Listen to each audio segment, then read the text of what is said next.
Here. Okay. Honorable Phillips.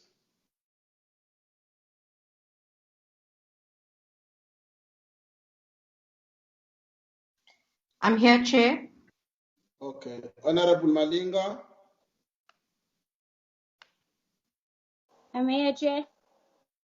Honorable Mailam. I'm here, Chair. Honorable Mam Tenjane.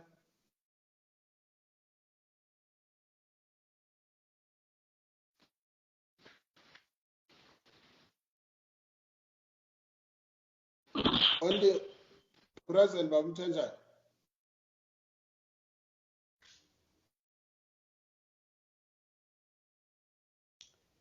Where is it? Mr. Mtenjani? He was here earlier on, Chair. No, he's on the screen. It's written to Misani M. Yeah, because he confirmed earlier, maybe just stepped out. No, Mr. Mtenjani? I saw him on the screen. I'm present, Chair. I'm here, Chair. Okay, yeah. I'm here, Chair. Honorable Volmarans. I'm here. Okay. Babu Volmarans.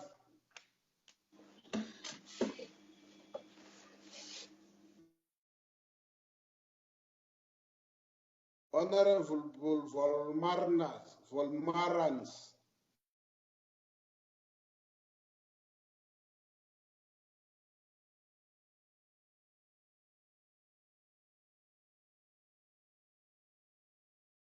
Babu Volmarans, if you are in, just unmute your mic. Hello? Can you unmute your mic, Honorable Volmarans?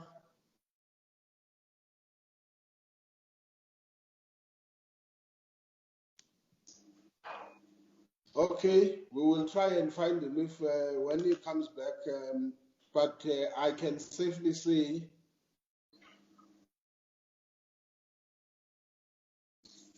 we do have a quorum that that we have. Honorable Numalo ended up coming in. Not yet, Chair. Okay, but fortunately we make. Okay. I'm present, Chair. Fanyane. Yes. Oh, okay, Ma'am Fanyane, thank you. The last time you were not here, I hope you didn't go to the wrong room in the lounge. Okay. Is I saw Mintech is in. Tanet, are you in? Sorry, Chair. Yes.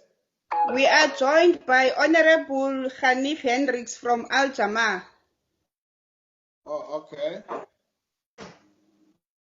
Honorable Hendricks. Yes, thank you, Chair. With your permission, I'd like to be part of the meeting.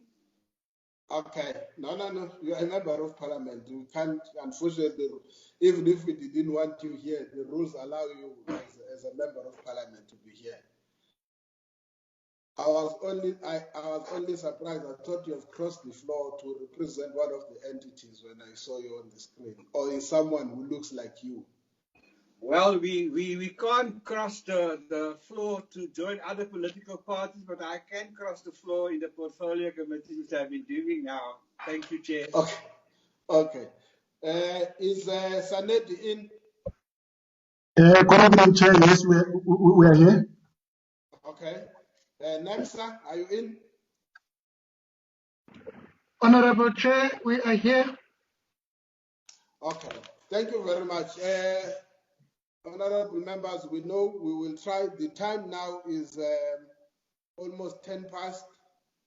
You, as entities, we have your presentations. We have received.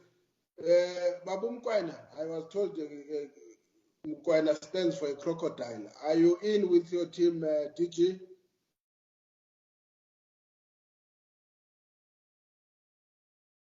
We are in, Chair. We are in. Okay. Thank you very much, Chair. I'm giving you the next 3 minutes and to make we will deal with the Saneti first. It's 15 minutes, Saneti. Unfortunately, we don't even have to add a minute. Stick to the points, and after that, we will allow honorable members. I will do the same thing. Honorable Hendricks, because of time, I may not be able to explain other things, but each member has got 3 minutes. We try to order in such a way that every political party is represented, that is in the committee, is able to speak. We will give you the slot where you are coming in, but it's only for 3 minutes per member. Depending on the time we have, when we are done, we may allow members to come back and ask questions that are outstanding or follow-up questions. So the more we manage time, the more we may have an opportunity. As I've said, we will start with Saneti and DG. Thank you very much, Honorable Chair. Bring the ropes to me at 8 minutes past 6. Thank you very much, Honorable Chair. Good evening to honorable members of PPC. As we have correctly outlined that sorry, DG. Babumioli, can you just decide and mute your own camera? Only those that will be coming in, like Saneti, when you speak, we want to see you when you speak and hear you when you speak. Just put the mute button on the video. Continue, DJ. No, thank you very much, Honorable Chair. Chair, we have the 3 entities that are going to present their strat plans and APPs. You have outlined in terms of the process. I have also raised this matter with the CEOs of our entities that they must just zoom straight to the actual issues that they want to bring to the attention of honorable members. But Chair, I thought that I should just reflect on 2 or 3 key issues that we are appearing before you today or this evening, precisely to account based on what we have presented to you in terms of our strat plan and also our APPs. And so the CEOs, they will be very brief in taking you through the presentations. Then after that, we would, wait for the questions. We will be very much mindful of how do we manage our time. I think today we had a good session where the colleagues were able to manage time accordingly. Thank you very much, Honorable Chair. Over to you, Saneti.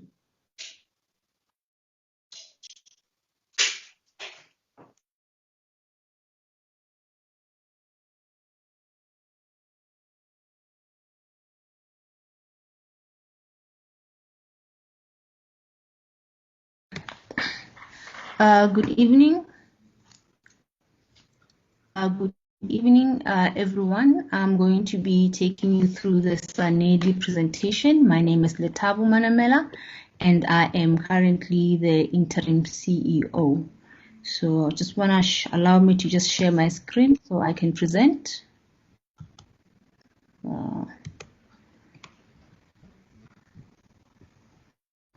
Okay.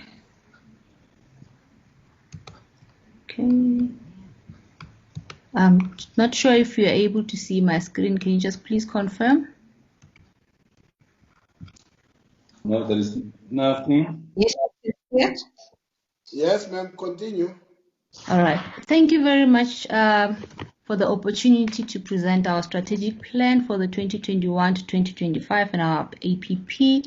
I will be going through the presentation. It's quite lengthy, but I'm going to just jump through a few slides so that I'm able to just cover the key parts of our presentation. In terms of the contents, it's just the introduction, then we're going to jump into the strategic plan and the annual performance plan. Who are we? We are an entity that is established in terms of the National Energy Act, and our mandate, this is the summarized version, is to direct, monitor, and conduct energy research and development, promote energy research and technology innovation, as well as to undertake measures to promote energy efficiency throughout the economy. If you go into the Act, okay, My apologies, my laptop seems to be frozen. Not sure what happened. Hello, can you still hear me? Proceed, madam. We will tell you if we can't hear you. Proceed. Oh no, I'm saying my screen seems to be frozen, so I was stuck on a single slide. Okay. In terms of the Act, under energy efficiency, we are mandated to undertake energy efficiency measures as directed by the Minister to increase energy efficiency throughout the economy, to increase the GDP per unit of energy consumed, to optimize also the utilization of finite energy resources. Now, on the applied energy research side, our mandate is quite broad, and it covers things like to direct, monitor, conduct, and implement energy research, promote energy research and technology innovation, training, the expansion of industries, commercialization. So the list is quite broad. I'm not going to go through all the details, but I just wanted to give you a sense of what the mandate of the organization is. Mission, vision, and impact statements. I'm just going to focus on the impact statement, which in terms of the framework we are supposed to have for the next 5 years. And we've decided to say we want to enable decarbonization and a just transition from a fuel-based economy to an efficient, cleaner energy economy for sustainable development. And that is going to be done. We have 3 programs. It's an applied energy research and development program, the energy efficiency program, and also we have an administrative program. The legislation that is governing our mandate, I'm not going to read those. This is in the presentation if you want to have a look at it. And then in terms of the strategic plan, what we've also just decided to do was to just give you an executive summary of what we are saying we're going to do, how we're going to do it, and then also what is actually influencing some of our decisions. So because we know that energy plays a vital role, we said we want to make sure that when we are in our strategy for the next 5 years, we focus on universal, sustainable, affordable energy needs so that we can enable economic growth and development. We want to focus our strategy on the creation of an enabling environment within which policy decisions and investment can take place. How are we going to do this? We said we're going to do this through the provision of timely, quality, reliable data resources, accurate, balanced data analysis, policy support instruments, capacity building initiatives, sector support interventions, awareness creation of technologies, and administrative support of government programs. As you are aware, we are responsible under the Section 12L of the Income Tax Act to support SARS in terms of providing the technical review of applications. When people submit the applications for the tax incentives, we actually issue the certificates that enable them to claim the energy savings on that. So we will continue to provide that support. And also in terms of the new regulations that are going to be coming out on public buildings, SANEDI will be responsible for the issuing of certificates in that regard. So we're going to be focusing on that.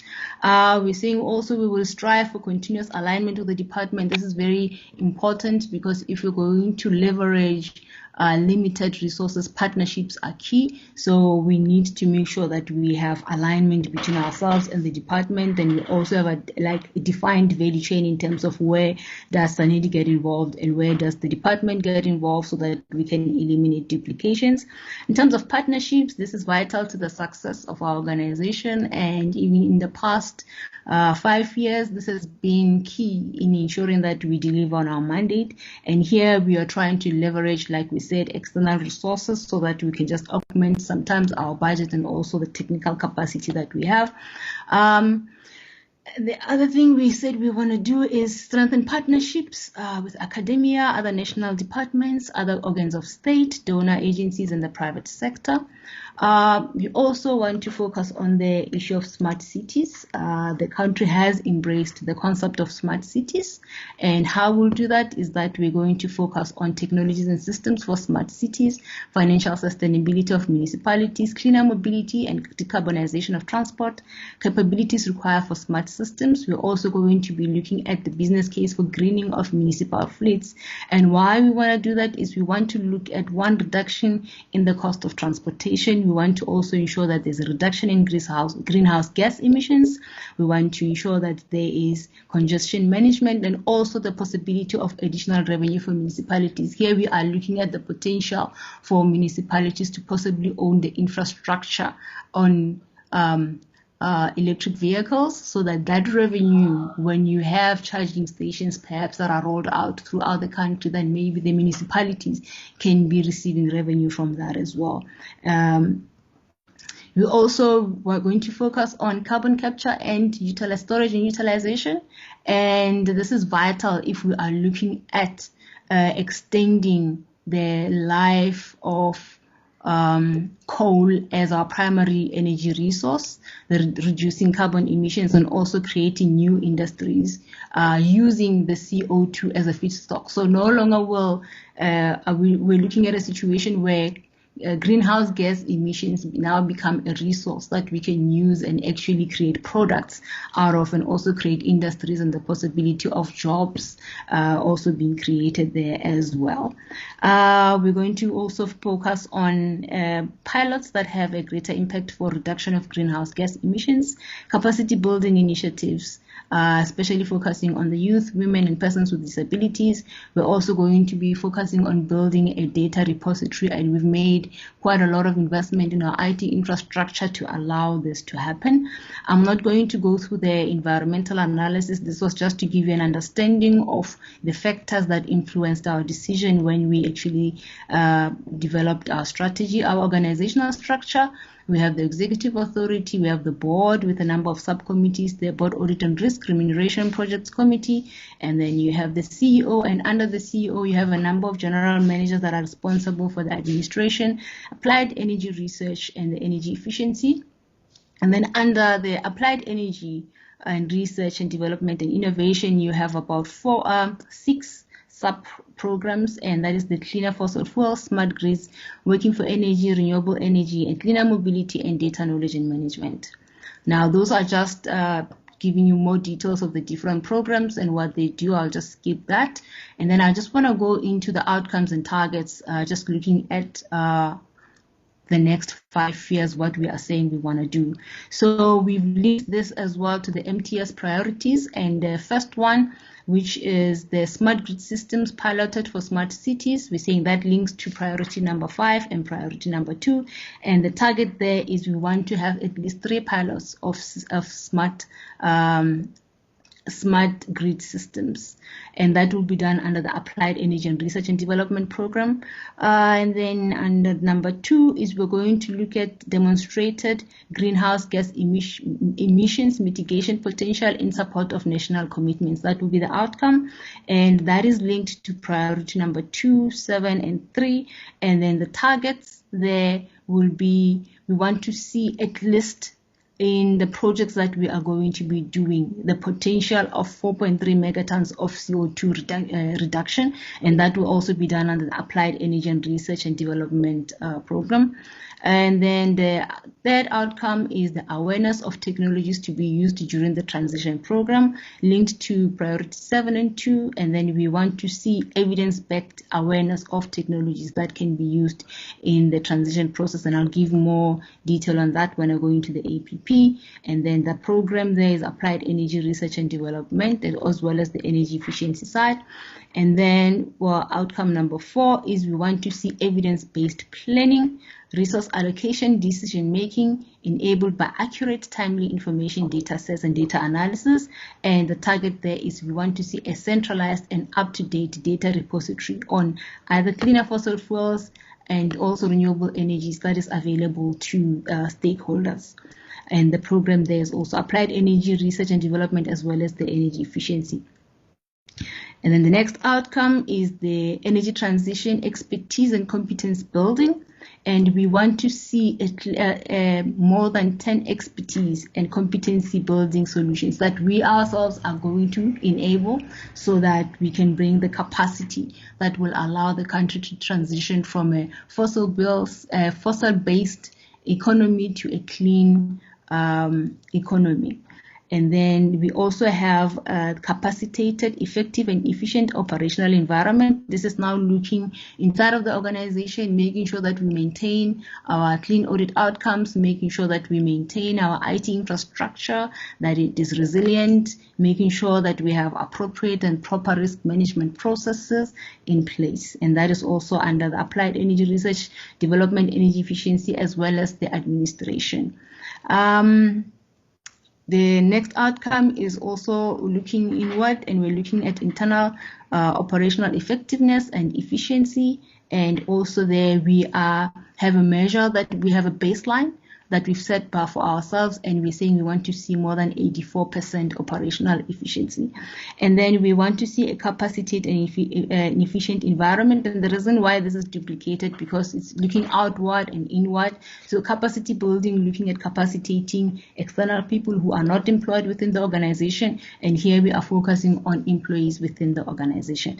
The key risks, I'm not going to go through the risks, but we have identified certain risks that can affect us or limit our ability to deliver on our mandate. For example, maybe the first one, the lack of coordination between departments. So if there's no coordination, we will not be able to leverage our resources, and it might result in duplication. We have a very constrained budget, so we just need to make sure that when we implement programs, we focus on those that nobody else is doing, and then we also bring people together so that we can just be able to leverage on each other's resources. I will not touch on all of them. I would just like to go through and move to the annual performance plan.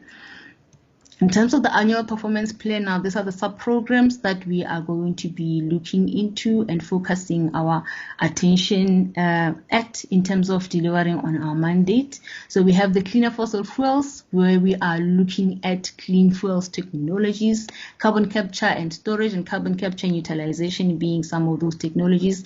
Under the smart grid sub-program, we are looking at smart systems, the integration of your technology in terms of into your energy systems, and we are also looking at issues of financial sustainability of municipalities, asset management, revenue enhancement. And the cleaner mobility, we're looking at cleaner vehicles or clean transportation systems, data knowledge management. That's where we are looking at building a data center within Sanedi. And renewable energies, we are looking at piloting a number of renewable energy technologies, especially those that will maximize our potential for greenhouse gas emission reduction. And we are looking at all forms of renewable energies there: solar power, wind, waste to energy, wave, ocean current. And we're looking at storage, and we're also looking at capacity building as well.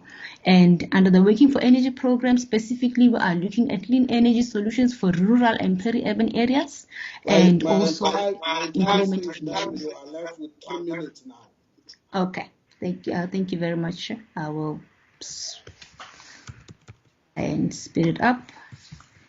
My apologies, I'm just stuck again. Oh my gosh. Okay. All right, and then under administration is just the maintenance of our internal control environment, making sure that we keep our clean administration going. And then I'm going to move on to the Applied Energy and Research Program. That's where I said we're going to be looking at carbon capture and utilization, looking at a proof of concept for carbon capture and utilization, smart technologies pilots, awareness creation on renewable energy technologies that can be used. And we have a number of partnerships that we've entered into there. I just want to move quickly and go into the energy efficiency section because I've already touched on most of these. Under the energy efficiency section, I've already spoken about our mandate and what we're supposed to do. That is just our baseline in terms of what we've done so far and what we're building on. And then here we have two major projects that we're going to be doing in partnership with the Department of Minerals and Energy. We are going to be implementing two projects. One has a 3-year funding from the EU, and it's looking at the public sector. And we are looking at data collection and modeling energy performance, and this is in public buildings. We're looking at, first one is public buildings, and then the second one is going to be looking at South African water waste treatment plants. We will be responsible for the measurement and evaluation in those projects. And then we also have funding to the tune of about 700,000 euros for this particular project, and that is the energy efficiency side. On the finances, we have about 234 million that we've been allocated, that we have to use for the next financial year, and 38.5% of that comes from the MTEF, 61.5% comes from external funds, the World Bank funding for the carbon capture and storage, as well as the funding for the public buildings. We're expecting a slight reduction in our revenue, and that's basically because of external funding for some of our projects has gone down somewhat, and total compensation of employees budgets about 25.5%. Depreciation about its cost about 1.5% of our total budget. And then in terms of thank you very much. Thank you very much, Chair. Unfortunately, like I said, we are trying to at least have a voice that talks to the presentation. The presentations are here. Can I advise the ones that are coming again to make your work much more easier? There's something on your phone. You will see when you go to your, whatever you call it, there is something called clock. Just when you start, press that clock. It will tell you, it says start. You then start counting. You will see when you are on the 12th minute or 14th minute that now the time is coming to a close. And I advise also that take out some notes, put them next to you and say, these are the key points I want to talk to, so that I can be able to convince honorable members or plead my case to honorable members or whatever that you want the committee to not to leave without hearing from. It will help you. Honorable members, like I said, let me start with Honorable Mahlaule, and then it will be Honorable Mailam, and then it will be Honorable Flonyane. I'm told Honorable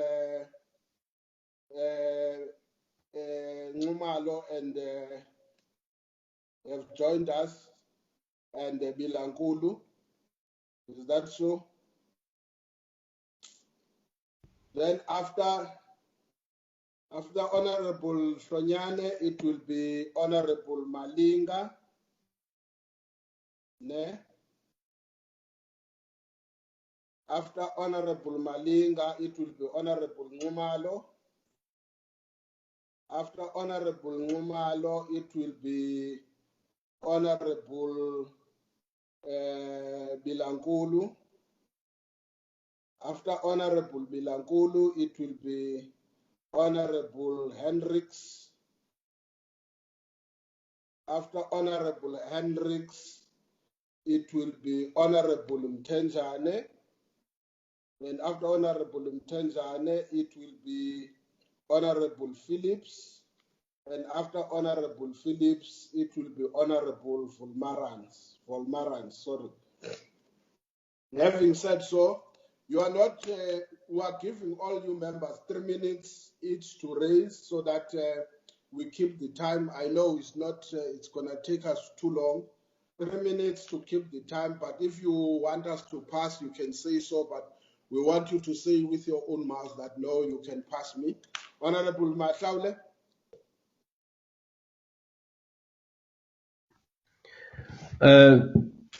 Thanks, Chairperson. I want to welcome the presentation by Sanedi and commend the work that they are doing. I'm particularly pleased with a paragraph in slide 12 which speaks about the continuation of work on carbon capture and utilization. The extension of the project from just compliance side to storage to utilization is very important, and the following bullet point gives a very good reason why that is important, because if you listened to the CGS report that they've just discovered tons and tons of coal in Molteno, if I'm not mistaken about the name. It then suggests that as much as we want to be environmentally friendly, we can't afford as the country to move away from coal. We need to maintain coal as a primary source of electricity, as we have been doing. It's very important that we look at technologies that will provide cleaner coal and the environment in that respect. I'm just particularly happy with that point, and to me, it completes me. I just wanted to make that point, Chair. It's not a question. Thank you. Okay, Honorable Mylan. Thank you, Chairperson, and thank you, Ms. Manamela. I just want to raise a couple of questions and comments. My first is in connection with the amount of input that SANEDI has into energy policy and the IRP. Are you the key drivers of that process, or does it sit at the department, and how much input do you have into that? Then I note that you have put particular emphasis on smart grids, and I just want to drill down into that a little bit. If you could give me some clarity as to whether or not that includes the rollout of microgrids at a, for example, industrial park or place like that, and whether any thought has been given to that. I'm very pleased to see that you've highlighted greenhouse gas emissions as a priority. I am concerned that you talk targets. Can I carry on, Chair? I am concerned that you talk in your targets of carbon capture and less of emissions. And I would really welcome some input here as to the relationship between SANEDI and Eskom, particularly with regard to Eskom's emission control. We've seen over the last couple of weeks that a number of power stations have been held or caught out for their emissions, particularly Kendall has got an emissions problem. So are you talking to them about this? Are you helping them? Are they listening to you? And if not, why not? Then the last question I have is SANEDI's role in let me back up a step. You've got as one of your key priorities energy efficiency, and we've noted over the past couple of years that the National Solar Water Heater Program has not been rolled out efficiently, and it actually hasn't been rolled out at all. So what is SANEDI's role in implementing the National Solar Water Heater Program, and do you have any input into that? Thank you.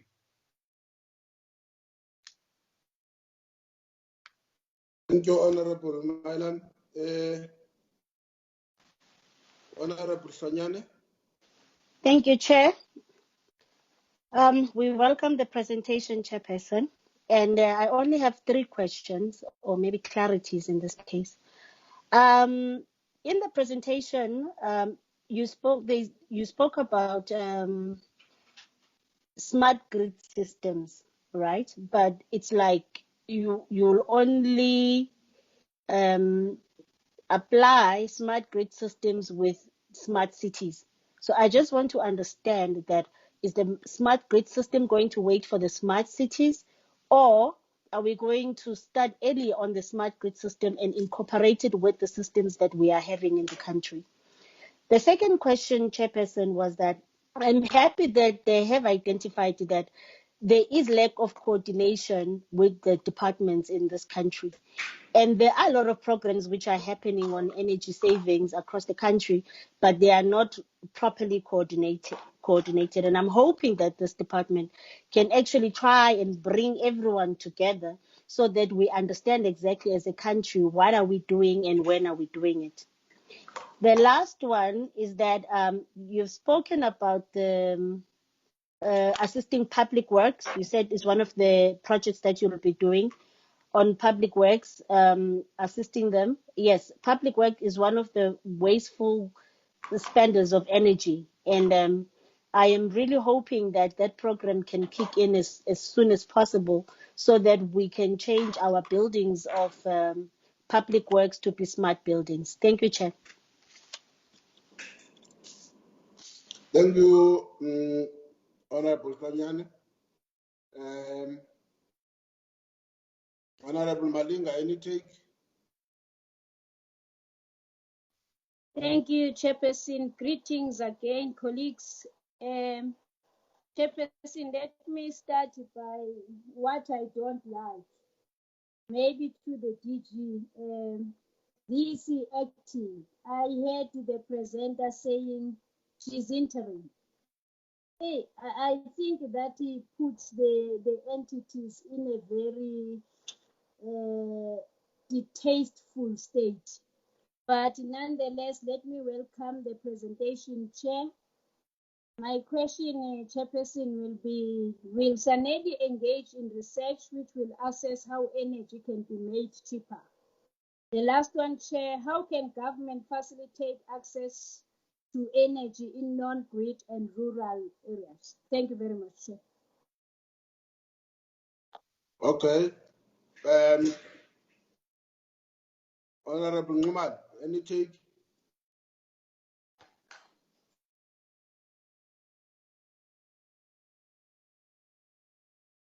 Bob Numad, again?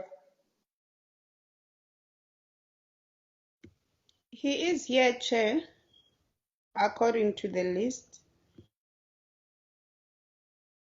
Okay. I don't get him.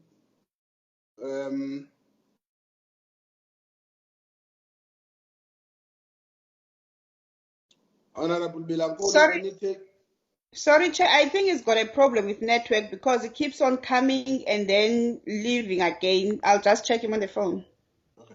Honorable Bilankulu, any take?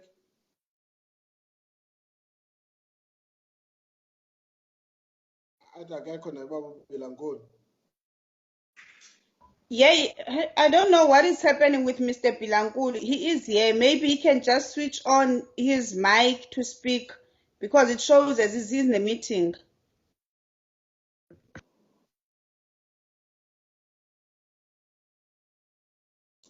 And then done with Honorable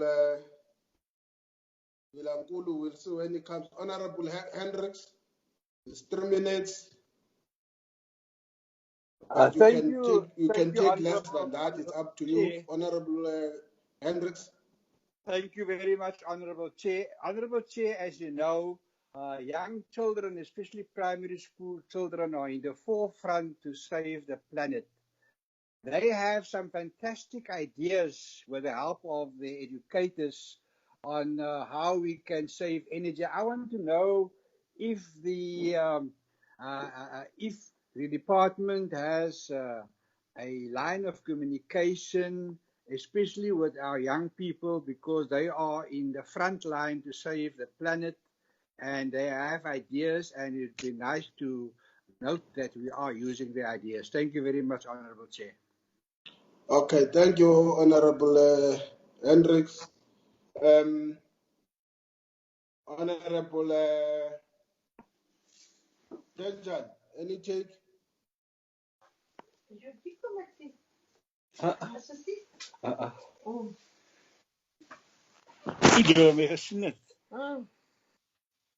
Zeker 3 minuten. Ik heb het maar niet gepraat.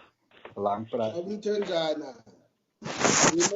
We know it's cut us up, it's supper time. Can we not hear other conversations except this one? Yes, thank you very much, Chairperson.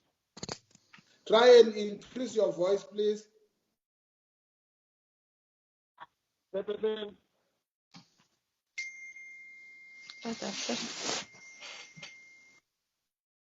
Yes, it looks like the honorable is still on the floor. Any question? Okay, thank you very much, Chairperson. No, it's fine. Yes, Chairperson, thank you very much. I'm present. Can you hear me?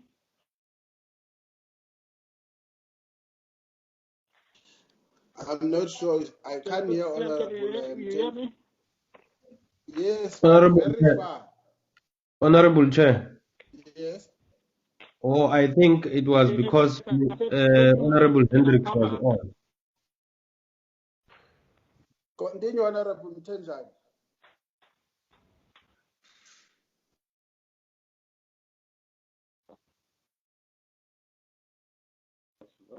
Okay.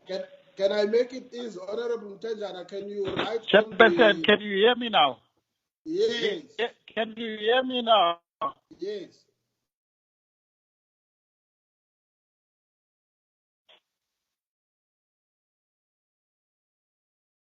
Yes.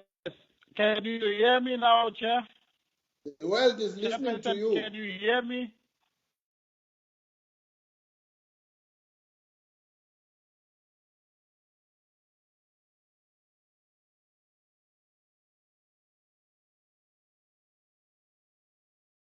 Let's come back later to you, Honorable Phillips. Can you go in? We'll come back to you, Now. Honorable. Thank you Can you hear me now, Chairperson?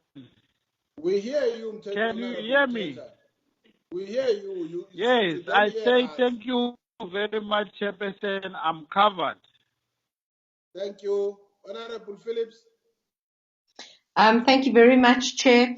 On I page am covered, Chairperson. Thank you. You Yes, can we carry heard on. you. Sure. Yes, Honorable Chairperson. I'm also listening to you. I said thank you very much. I'm covered, Chairperson. Okay. Okay, Honorable Phillips. Sorry. No problem. Thanks, Chair. On page 3 of the strategic plan. Yes, but I can hear you, Chair. Give us a chance to finish, Honorable Mtenjane. I will come back to you. Ayanda, can you talk, or Ariko talk to Honorable Mtenjane on the side, please? Honorable Phillips, continue. Okay, Chair, will do. Okay, thank you very much. On page 3 of the strategic plan, there's a line item that says there's a World Bank grant of 23 million US dollars. I'd just like to know, has that money already been given to Sanedi? Is it in our bank account or in your bank account? Or do you only get it once you implement the project? That's the first question. Then I see that you have got a roadmap that you say you've developed. I'd like to have a copy of that roadmap if possible, please. And then on page 24, you've got a item that says the carbon capture project is crucial.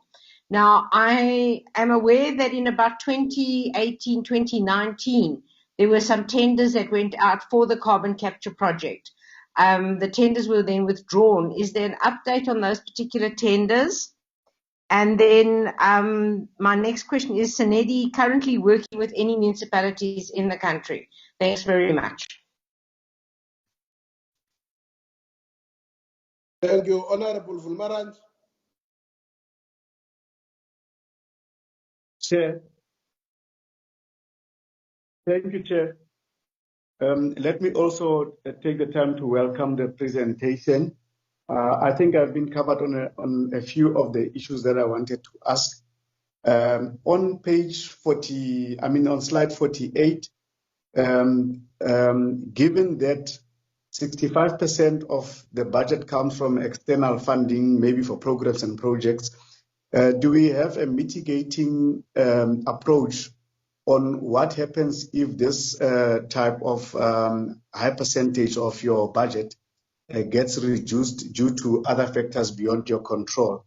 How do we mitigate you going forward if the bulk of it is from external funding?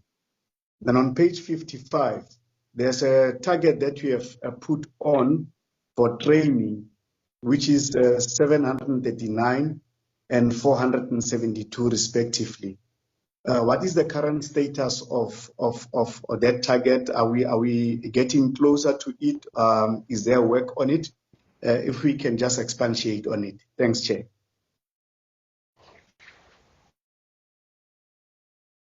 Okay, Sanedi. You've got 10 minutes, please, to answer. Just give straight questions, please. Sorry, straight answers, not questions. Okay, thank you, Chairperson. Okay, I'm gonna start with the questions from, I think, Mr. Hilleman. I hope I pronounced it correctly, and I would just like to allow Dr. Bypass to maybe answer those questions. They're mainly to do with the smart grids and also the inputs to the IRP. Thank you, Chair. Good day, Chair. I'm Dr. Bypass from Sanity. I will respond to some of the smart grid questions and the questions on the IRP. Hello, can you hear me? We hear you, but we can't see you. Sorry, okay, I can switch on my camera, yeah? Okay, with regard to the IRP, a lot of the data that Saneti collects, especially around the wind resources and the resource maps, are input that goes into the IRP planning. With regard to the IRP planning itself, Saneti is not directly involved, as that is the mandate of the department, and they drive that process. However, the data that goes into some of the models we do collect. With regard to the question on microgrids, yes, Saneti is actively involved. So when you talk of smart grids, it's all encompassing. Saneti has developed a smart grid vision document. It has developed a roadmap for municipalities, and also encompasses the work on the microgrids. Now, why the work on the microgrids is important is, if you look at our electrification targets, we are probably at about 90% electrified. But for the remaining 10%, the cost of actually electrifying those is going to be rather expensive, and so alternative sources of electrifying those customers is going to be looked at, and microgrids features in that space. So we are certainly looking at that. Currently, we collaborate with the Eskom research in this space. Eskom research has a demonstration facility in Vicksburg already, which is really a microgrid, and it's a working microgrid project in the Vicksburg area. With regard to the solar water heating, unfortunately, the department's solar water heating program is managed really by the department and the Central Energy Fund. However, Saneti does do research in the water space, and really we focus on trying to assist the government departments, the public building sector, and also we've got ongoing projects with the Department of Defense. Now, the question from the Honorable from the EFF was really around the issue of smart grids, smart cities, and what's the linkage. Well, the all-encompassing strategy for municipalities is smart cities. Smart grids is a subset of smart cities, and therefore, from a strategic planning point of view, has to be driven from a smart city point of view. However, implementation can be individual, and we don't necessarily have to wait for smart cities to be there in place. However, Saneti is involved with the COCTA directly on the Smart Cities project, and the issues around integration and the back office planning, which is really a major part of what Smart Cities is all about, is being coordinated at this stage. With regard to the Eskom emissions, yes, Saneti works with Eskom regarding the CCS. So Eskom are intimately aware of what the potential is, but beyond the CCS, no, we don't do too much more with Eskom on the emission side. Thank you. Okay, Thank you, Minesh. And then I will just take the rest of the questions. The question on the solar water heating program, no, we are not involved there. That is being done by the department. And also the question on how we can use energy, how we can make energy cheaper. We are looking at studies looking at the cost of supply of energy in the country. And then also we have some pilot projects that we have done in the past that we're going to be continuing with, looking at using bioenergy, especially in places where maybe energy is not available, or as an option of making energy more affordable. We have pilots that we have rolled out in schools, in ECDs, and also in households, looking at how to use bioenergy for cooking, and also maybe pairing that with the use of solar thermal to provide water heating. So we are looking at that as well. As for the line of communications, I'm not sure if I should respond to this because it was to the department, but we do work with the departments. I know we collaborate with them on a number of engagements that they're doing with the youth on the ground. I just maybe mention one, the Learner Focus Week. We also participated there with the department. And then the CCS one, Minesh has touched on. We do have ESCOM sitting on our advisory committee for carbon capture and storage. The World Bank funding, the 23 million has not yet been received. It's going to be paid in tranches as and when we implementing the project. We will be submitting a request for funding. And then also there was the issue of a roadmap. I know I'm not supposed to ask questions, but I'm not sure which roadmap because we have a number of roadmaps. But if it's the whole roadmap, then we can make that available as well.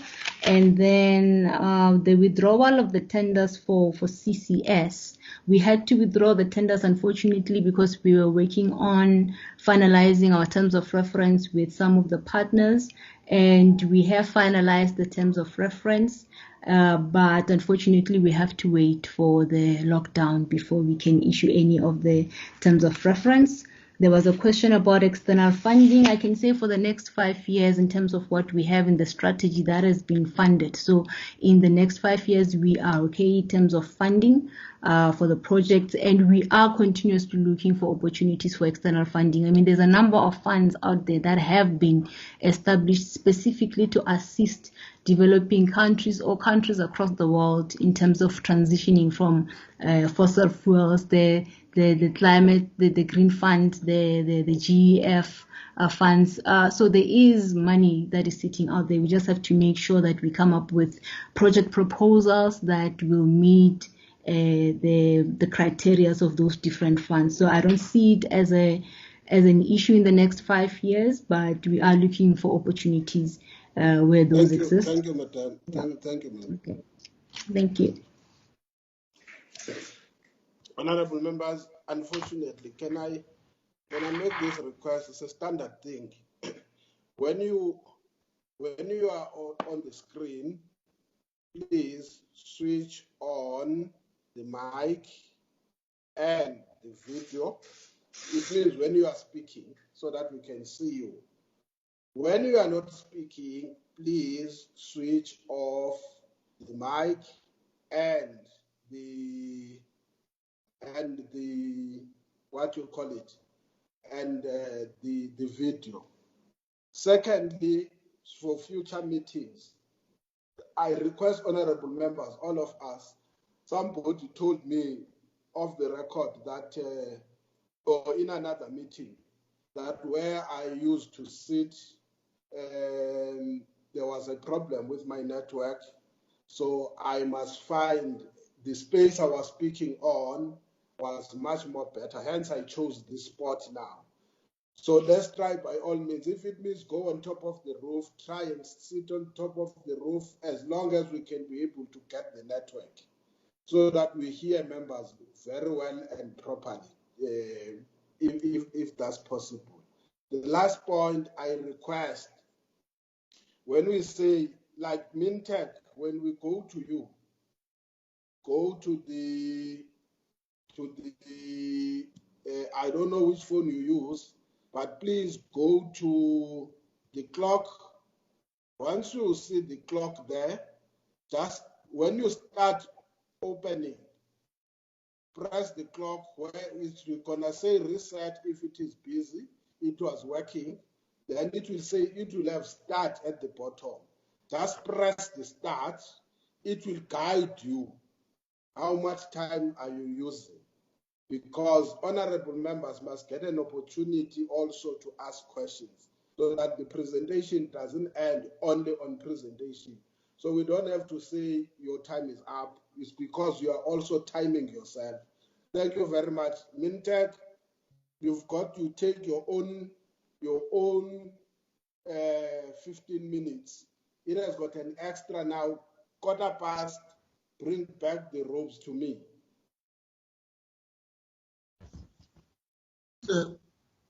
Thank you, Chair.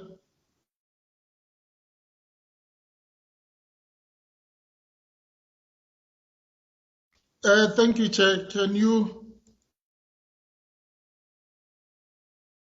Hello? I see and hear you. The only thing that is not there is your presentation. Can you see the presentation, Chair? Me not. No presentation. Continue though. Once you are trying your presentation, we do have it in our gadgets, or we might have. Yeah, we get it now. You can see it. Yes. Okay. Chair, the presentation, if you look at it, is very comprehensive. I will not be presenting all the slides. So what I'll be doing is to just give a high-level key issues. The rest of the slides are really the details that I will not be presenting. Chair, this is the layout of our presentation.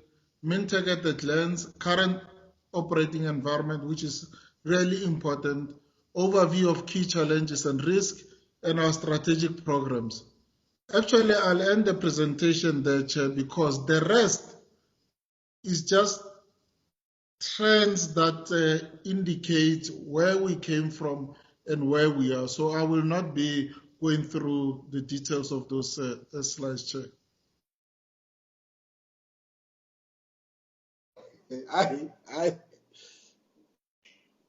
You want us to ask questions on your presentation?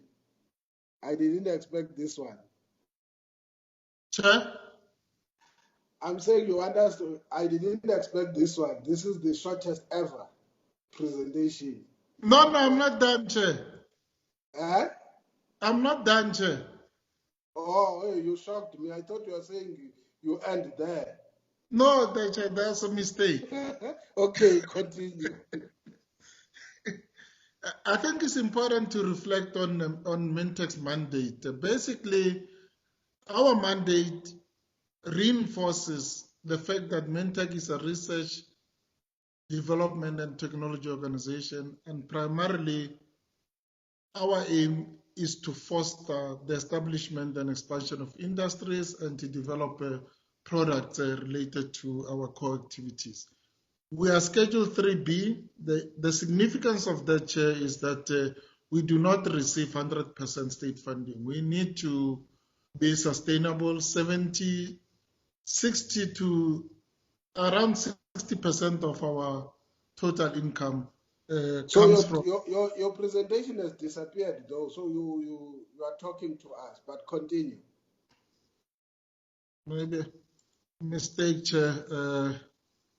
Can Continue you see it? Do you see it? Oh, it's not there, but I'm just saying once you talk, you can, because we do have it. I hope all members have it in front of them. Okay, just a minute, Chair. Let me check what went wrong.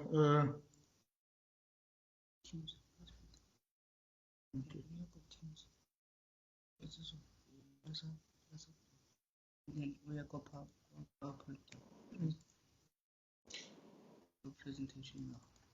Yes, you are back now.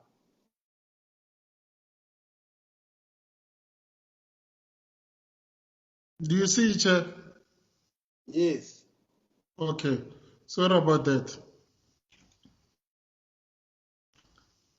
At Schedule 3B, Chair, it means we are not receiving 100% of income from the state. Actually, we receive about 40% of our total income from the state. The rest comes from our contract research and the sale of our products and services. This is where we come from. The significance of this slide, Chair, is to indicate where we play. We are not in the mining space, but when you mine, you give us the rock, then we develop all the technologies to extract the valuable minerals from the rock, Chair. What we're saying with this bubble is that we do not have a research and development entity established by Act of Parliament. That's all we are saying. We're a global entity. You can see a lot of activities in SADC, Europe, Australia, Asia. Now, if you look at what we promised to deliver, this slide captures everything that we said we'll deliver in 2020/21 financial year. The first part, we are talking to learning and growth. This is about our people. Our biggest asset is our employees, our researchers. We are sitting at a staff complement of 531. 43% of that is set.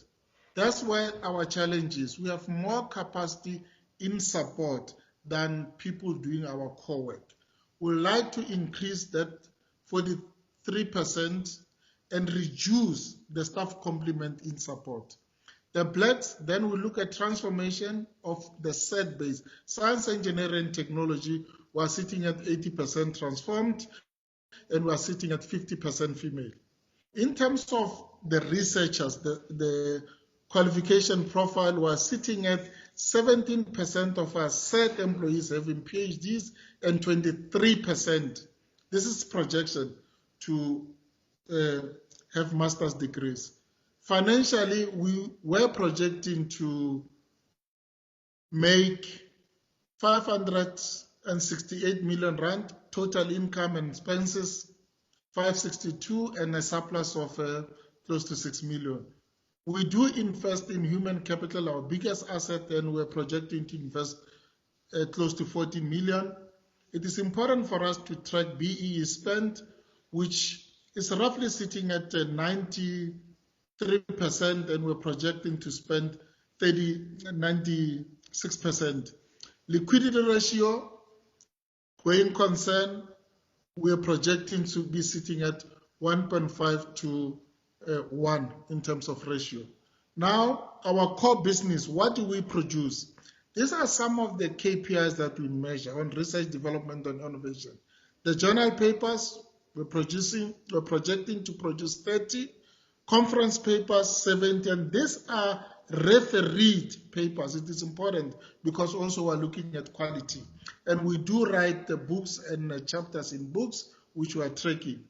In terms of technologies, the first thing that we measure when we have a good idea is invention disclosures, which we do report to NIPMO, which is our National Intellectual Property Management Office sitting at the DST. Then from there, if we have something that is very, very strong in terms of breakthrough, then we register patents. We anticipate to register about 4 patents in this financial year. And we do have a lot of products that we do trademark them. We've seen in the previous slide that we operate globally, as well as you look at other, I have a challenge here with the other block. Chair, if you look at, let me quickly look at the last block, which is our prototype, which is our actually working products. We anticipate to have about 18. Then we license our technologies to industry. We anticipate to register, to sign 2 licenses. So in a nutshell, this is high level glance at Mintech.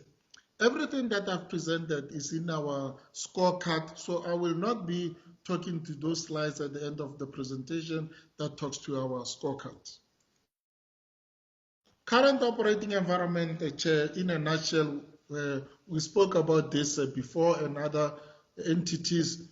Two major events happened: COVID-19 pandemic and the downgrade. Unfortunately, that puts into question the reasonableness of our models, assumptions, and projections. So what I'll be showing later, Chair, without taking into account mitigations, we revisited our models and assumptions, and we'll be presenting to you to give you a picture of where we think we'll be without mitigations, but we are not asking to change what we have committed to, because we had to take into account COVID-19 and the downgrade. Unfortunately, the restrictions on movements locally and internationally has a negative impact on our ability to earn local and foreign income, as you have seen in the previous slide that we are a global company. Okay, this is the reality, that there's an economic slowdown that we took into account when we revisited our assumptions and models, and the uncertainties surrounding COVID-19. We had already put into place cost containment measures, and what that also indicates, Chair, we have to revisit our performance scorecard, and it also means that we might not achieve all our performance targets, but we'll present to that. What we do put to the committee as Mintech undertakings is that we will retain employees as far as possible. We will not be contributing to job losses. We will be focusing on filling selected key positions, reskilling, and retaining our employees. It is important for us to increase capacity to operate off-site and remotely. Most of our technologies, especially in the measurement and control, most of the products that we've installed in the mines, actually we can monitor them from Mintech. This is for IR related activities. It is important for us, it was important for us to really prioritize our programs and our budget to really weather the impact of COVID-19 pandemic. Further, we are saying as Mintech, we undertake to remain a going concern. And this is solely based on our stable financial position. At the moment, our state grant support over the MTF period, as well as the currently secured commercial project pipeline. Having said that, we will be monitoring this space very carefully. In terms of strategic programs, we are committing to Mintech to support the development of the state pharmaceutical company, which is Caterpillar. And I'll talk more about our efforts in the production of hand and surface sanitizers, rapid test kits, as well as the main ingredients for the test kits, which are antigens and antibodies. Energy storage, we're looking at battery materials, and these are based on some of our key minerals like vanadium, cobalt, and more that are used in the battery materials. Developing hydrogen and fuel cell economy, we've been doing a lot of work. We are advanced in producing catalysts which are based on platinum. What we are looking at is to expand those activities to include building a fuel cell itself. I've heard colleagues from Saneri talking about the clean technologies. Our contribution here is to produce gas from coal, and we're targeting discards or abandoned coal finds, and we have demonstrated this Mintech that it is doable to produce gas from coal. Overview of key challenges. I've indicated earlier, if you look at this graph from 2014, if you look at the red, the pink, and the dark gray, this is non-research staff complement. We've been heavy on non-research staff complement. Our intention is to reduce that overcapacity and to start to build the light gray, which is really our asset, the scientists, the researchers at Mintech. So the investment that we are talking about of 13.8 million, primarily it will go towards strengthening our set base. Chair, we looked at what we promised to do. This is what is contained in the shareholder compact. If you look from 2008 to 2019, our commercial income has been decreasing, and we had projected that we started to arrest that in 2020, and the projection was to increase that.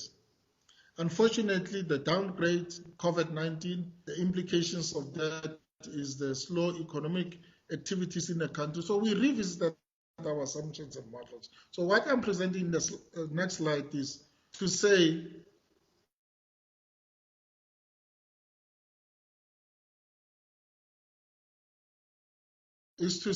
just look at this part. We will not be ramping up a lot beyond 2021 financial year. Yes, Chair. It's 3 minutes left, Doc. Okay, yes, I'm almost done, Chair. Then if you look at where we come from in terms of financial projections, this is what we have projected in the compact that will be ramping up. Unfortunately, we had to revisit that without mitigations. We're saying this part will still increase, but it will not be that rapid. You can look at the graph here a little deep. Now, the implication of all that is that our total income will decrease by 10%. That's what it means, okay? Then our total commercial income will decrease by 45%.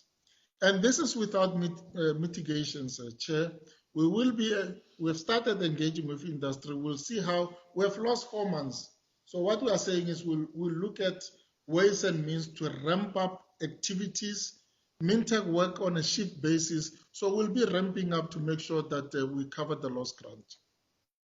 Key strategic programs, Chair, these are the 3 in red that COVID-19 and the downgrade really help us to sharpen our activities. The first one, it is develop state-of-the-art manufacturing infrastructure, develop hydrogen and fuel cell economy and energy storage. Of course, we'll be looking at cleaner coal technologies. We presented before on this slide that we have state-of-the-art manufacturing facility at Mintech to produce HIV, TB, malaria, Rift Valley fever test kits. We're repurposing that facility to produce coronavirus, COVID-19 test kits. So in a nutshell, what we managed to do is to repurpose some of our activities to produce hand and surface sanitizers. At Mintech, currently we're producing 4,000 liters of sanitizers per week. We'll be massifying that production.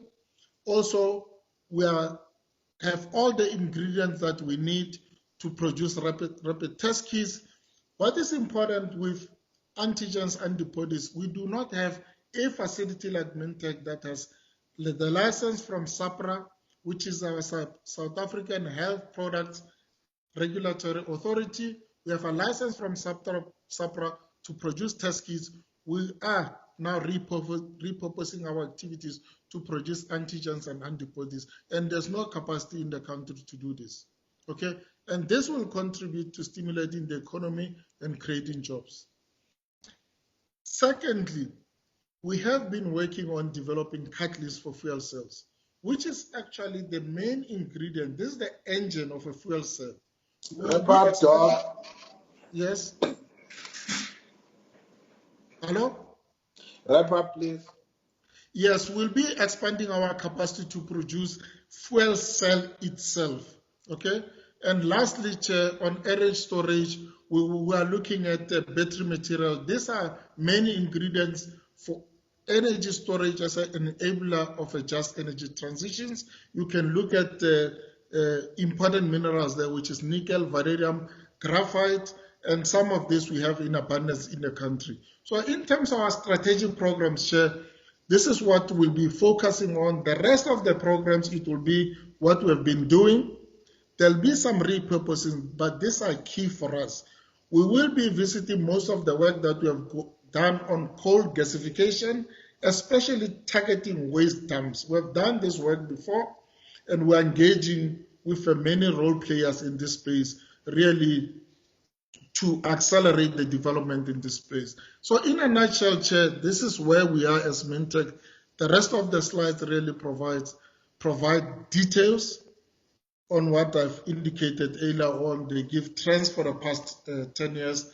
This is where I'll stop, Chair. Thank you very much. Thank you very much, Dr. Togo. Honorable members, I'm trying my level best, and unfortunately, it's something that I can't help.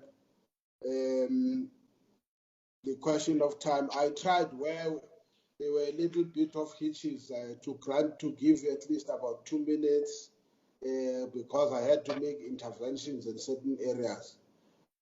Honorable members, I think it's we will, if that doesn't go through, we'll get an opportunity to clarify some of those things when we deal with the questions.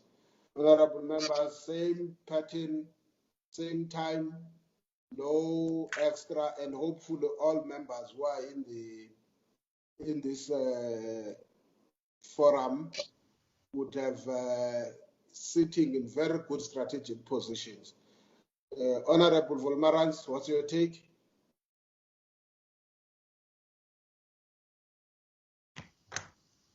Whilst they're still trying to take out their presentation, but we will hear your voice most definitely. Yeah. Yes. No, I'm relatively content with the presentation and the meat that it gives. The only thing that I wanted to check, Chair, on slide 18, where you've got that declining commercial income. Apologies, Chair. Yeah. Sorry, Mr. Volmarans, can you switch on your camera, and can Mintech please take out the presentation so that Mr. Volmarans, we can see his face? Yeah, but in the meantime, we must continue because once they are taking off the yes. No. Yeah, I'm saying on slide 18, there's a decline in the commercial income, especially the local one. And I see there was an uptake in as far as the international commercial income.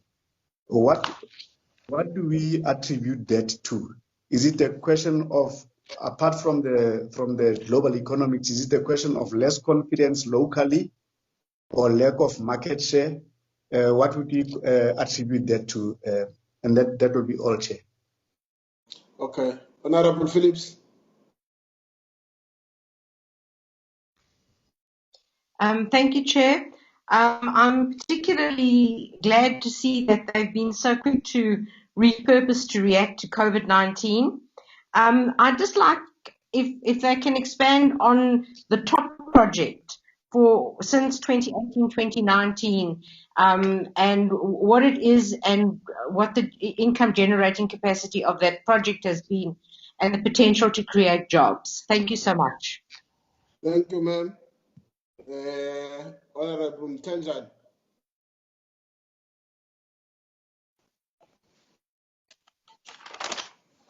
Yes, thank you, Chair. Can you hear me now, Chair? Yeah, excellent. No, that's good. Yeah, firstly, I would like to thank for the representation. Presentation, and also to commend Mintech for their involvement in as far as the COVID-19 pandemic issue is concerned, with their highly state-of-the-art equipment for producing testing kits for COVID-19 and also for these other diseases like AIDS and all those things as per se. But now the MinTech revenue in real terms has not been growing in the previous 5 years. Now I want to know why. That will be the question. And the last question, Chairperson, will be, earlier on we were told that MinTech is the one that is doing the project of rehabilitation on the asbestos mines. Now we want to also check on that one. How far are they with that program as of now? And sometimes we hear that they used to have a problem when they were doing that project, especially with the community where they will be coming and toiling and all those things. If they can explain to us what normally is the issue, why are the community fighting them when they are doing a repair? Do they also identify the ex-workers who were affected by that disease and the community that is living around that area? Because that is a serious issue that we are confronted with every day. Thank you very much, Chairperson. Thank you, Honorable Ntenzane. Honorable Hendricks.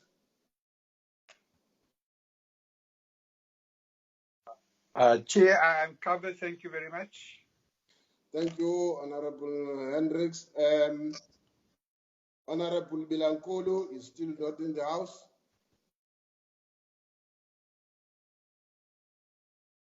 Okay. Honorable Ngumalo. Thank you very much, Chair, and greetings to colleagues. I think I'm also partly covered, Chair, but I would also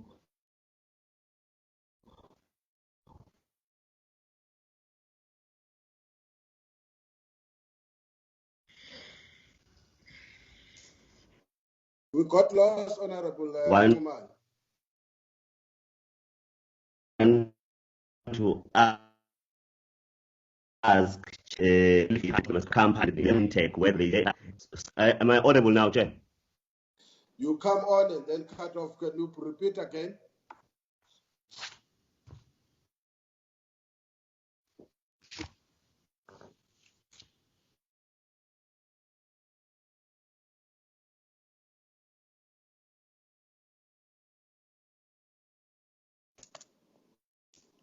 No, my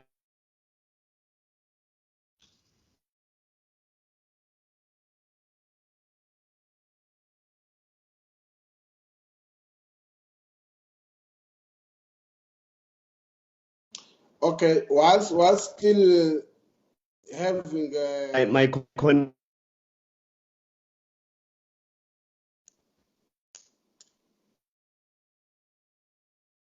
Honorable Ngumalo.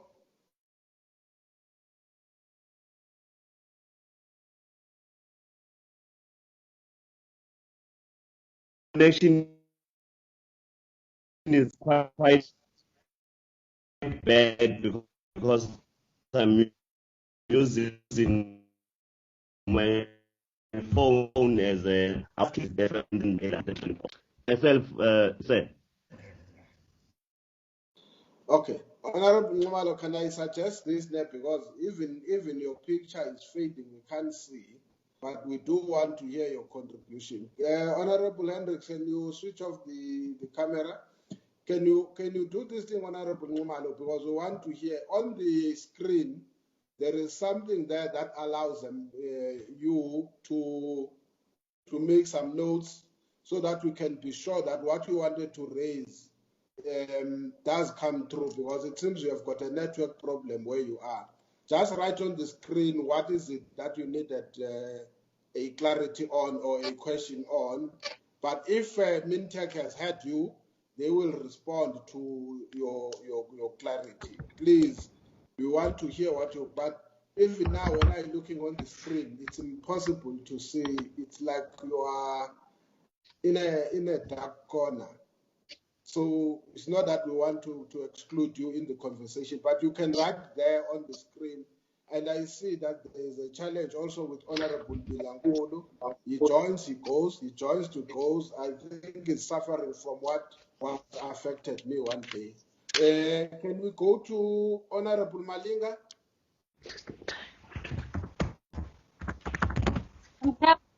You can pass me.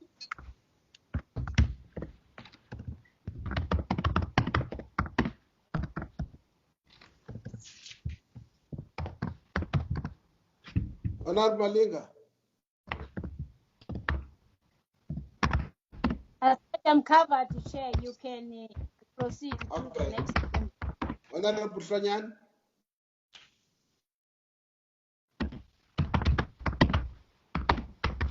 Thank you, Chairperson. We welcome the presentation and we are covered. Okay. Honorable Mailam. Thank you, Chairperson. A couple of questions. The first is, first of all, I welcome Mintech's involvement in the COVID-19 crisis and what they're doing there. I do have some questions, though. The first is that you talk about the hand sanitizers that you are producing, 4,000 liters of which you have distributed, and you talk about the massification thereof. When are you going to make that commercially available? I mean, this is one of the things that Mintech should be able to roll out quite quickly. The second is the test kits. Obviously, this is something that the country direly needs, and there is no local manufacturer, as you indicate in the slide. So what sort of time frame are we looking at to get these out to our hospitals, to our clinics, etc., so that they can conduct these tests? Then, throughout your presentation, sir, I see that there are a lot of pilots, but not a lot of commercialization. And I asked this when we visited you at Mintech last year. Who is actually doing your commercialization and what progress is being made? Just to put it in perspective, you talk about the fact that you've got 224 active patents, but only 8 licensing agreements. Now, to me, that says that there is enormous opportunity that's not being commercialized. And I'd really like to know what you're doing to address that shortfall. Thank you, Chairperson. I'm done. Thank you, Honorable Malam. Thank you very much, Chair. There is really not much on Mintech except to welcome the presentation. It's pretty much exciting to hear what they are doing, the good work that they are doing, which warrants that probably the support that they need to be given, especially in the functioning of their core business. I see that the people who are responsible for their core business at PhD level are 17%, and you have 38, if I'm not mistaken, of masters. Probably the support that they would need to go to greater heights would be to convert probably the 38% they have at master's level to be PhDs, so that their core business really is valuable. And probably those that are at honors level to be supported to be at master's level and so forth. But generally, we are very happy with the work they are doing. Thank you very much. Thank you, Honorable Mashaule. Mintech, can you respond on other aspects? You can't take more than 10 minutes on this one, I can assure you. Okay. I'll be brief, Chair. The first question was from Honorable Volmarans on slide 18, where our local income is declining. If you look at that graph, Honorable Volmarans, around 2009, our income local was at its peak, and this was during the mining boom. Post the boom, everything is declining. Okay, what was happening prior to that? Mining houses were investing in big pilot activities. Post that, we've seen that mining houses are looking for quick solutions. They are not investing in 50 million rand pilot activities, but they are willing to pay $1 million and so. So Mintech, we did not respond to that change. That's why you are seeing around 2020, We are repurposing most of our activities. We are building new capacity in modeling so that we can respond quickly. Pilot plans take six months, 18 months. Mining houses are looking for solutions and information sooner than that. So we're building new capacity to respond to the new challenge. Okay, so that's important. But also, Mintech was focusing on service activities, those pilot activities. We see that there's more that we can do to provide more value as opposed to just relying on service work. And that's why we're repositioning Mintech to be a true research and technology organization.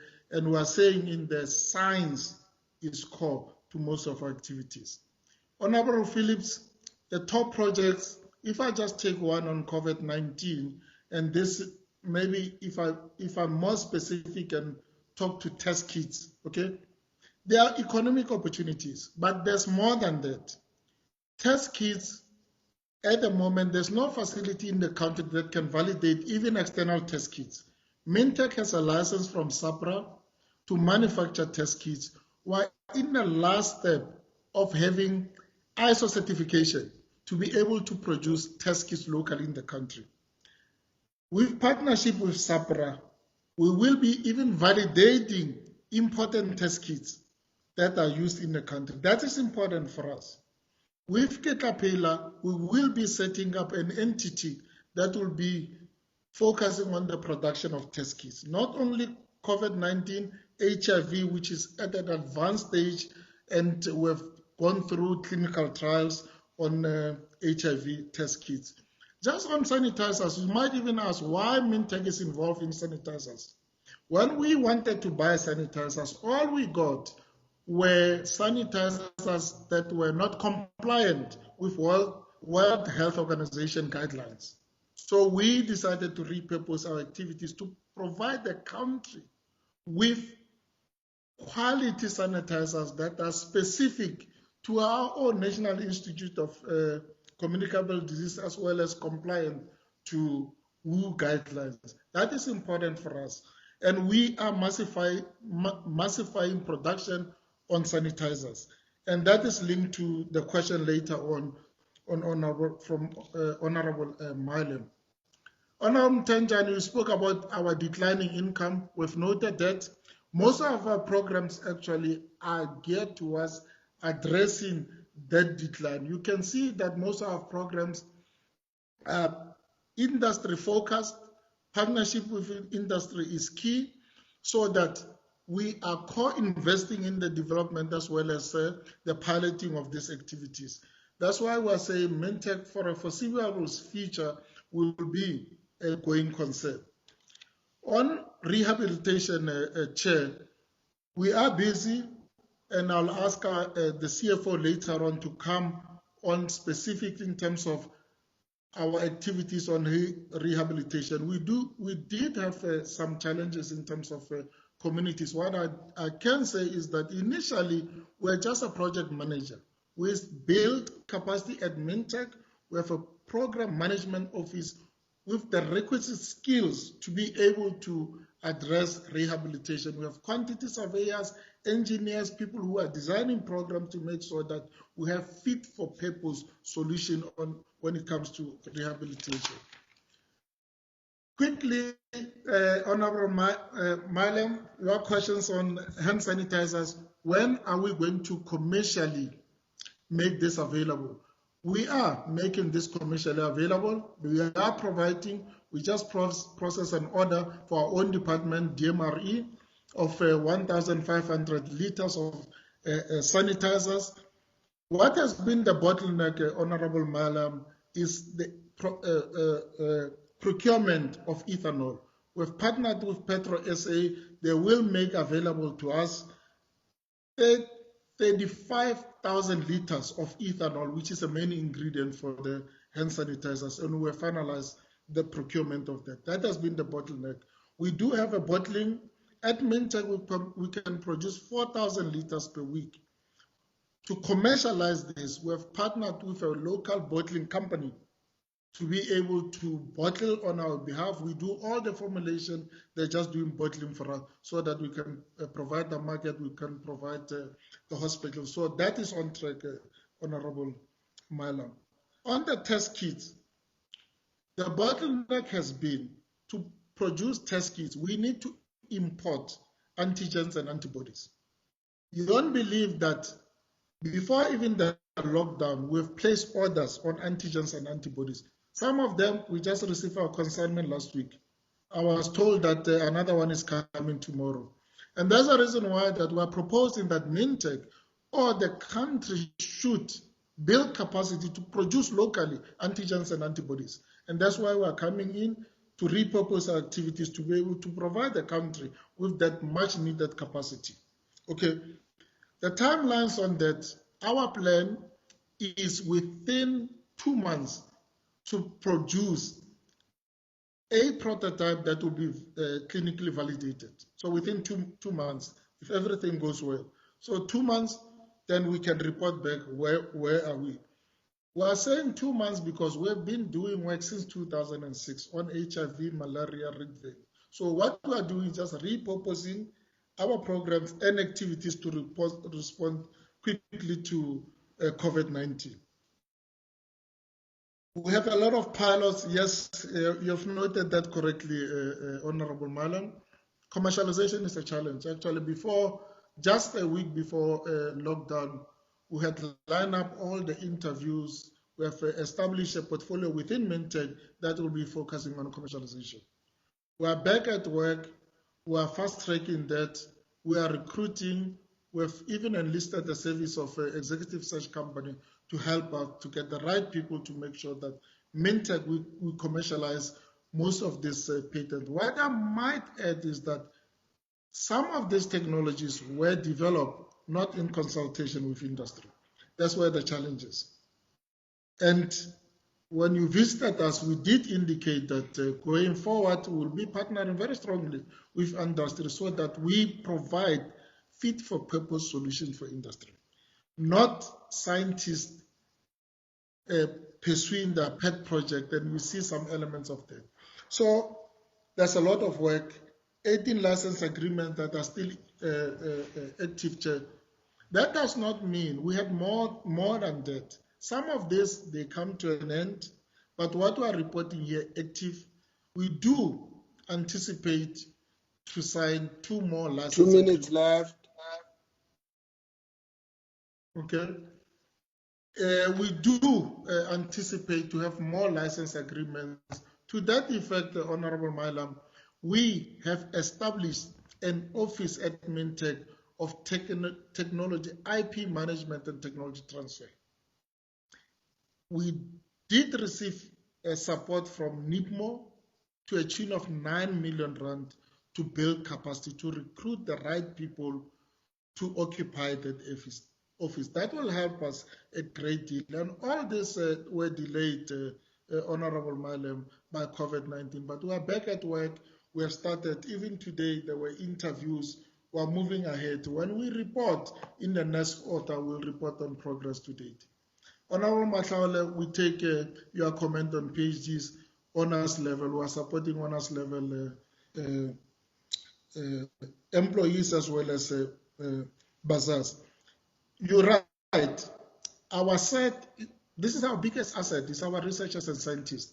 And that's why we're investing heavily to make sure that we grow the set base. It is our target. You can see in our KPIs, that's the target that we're a bit aggressive to make sure that in the next 2 to 3 years, we have ramped up significantly on our set base. Chair, I'm not sure if I've left anything. Maybe Saki Samilana, our CFO, quickly on rehabilitation. Please, 1 minute, Saki. Yeah, thanks, Chair. Am I audible? Yes, we hear you. Yeah, just quickly on the issue of rehabilitation. The CEO has just mentioned we have capacitated ourselves as Mintech to do more than just a project management as we used to do. We are continuing with the rehabilitation at the rate of about 4 to 5 sites, big sites annually. Most of the sites are in the Limpopo province.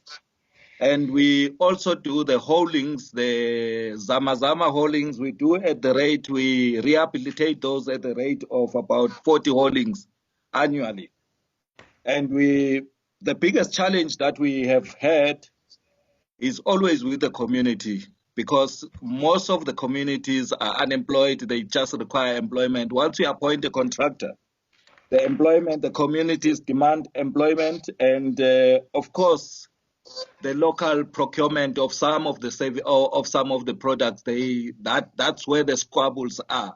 We try as much as we can to enforce that whatever subcontractors that are doing, they subcontract about 30% to the local communities, but it's not always enough to satisfy the requirements of the communities.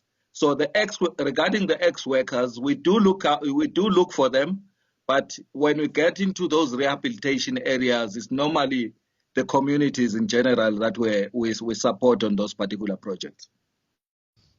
Thank you. Thank you, Saki. Thank you, Mintek. I hope now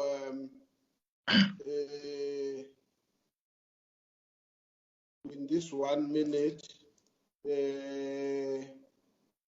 Necsa, please, it's 1944. I'll give you just 5 minutes extra. By 5 past, you must bring back the ropes to me. Welcome, Necsa. Welcome to the new board chairperson and others. Let me extend our apologies. It were circumstances beyond our control. We had thought by now when we meet, we will be knowing each other. Unfortunately, we couldn't have the introductory meeting that you had initially requested. So please, just bear with us. The pandemic was the one that blocked. Now, unfortunately, we are meeting for the first time as a committee with your chair and some of your board members who might be here. It was never our intention. Can I give it to you, please? 5 time, put your wash. It means you've got 20 minutes at least, because it's a bonus to you. By 5 past, please, your wash must tell you that you are 40 minutes, you are 20 minutes. Thank you very much. Thank you, Chair. I'm going to hand over very quickly to Ayanda Mayoli, who is the acting Group Chief Executive. But just to mention that we have attending this meeting Nemani Macau, Gregory Davids, and Senameli Masango, who are 3 of the board members who were appointed. And we were appointed in February, was it January or February? And it's been quite hectic since then, and COVID hasn't helped us very much. But I'll hand over to Ayanda to make the presentation. Thank you. All right. Thank you, Chairperson. Good evening to the Portfolio Committee Chairperson, as well as the members of the Portfolio Committee. We also have amongst the executives from Necsa, the MDs of Belcam and NTP, Mr. Khadebe and Ms. Epoka, as well as the Group CFO, Hlengiwe. She's here with us, and Nikelwa Tangimfene, the General Manager responsible for communication and stakeholder relations. Let me bring up the presentation. I hope you will be able to see it. Can you see it now? Hope not yet. Not yet. Let's see. Continue in the meantime. We do have our own. All right. Yes, it's in now. Okay.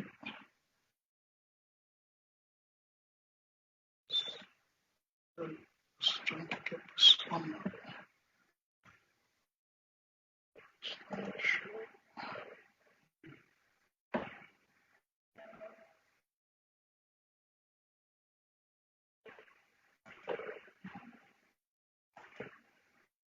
Okay.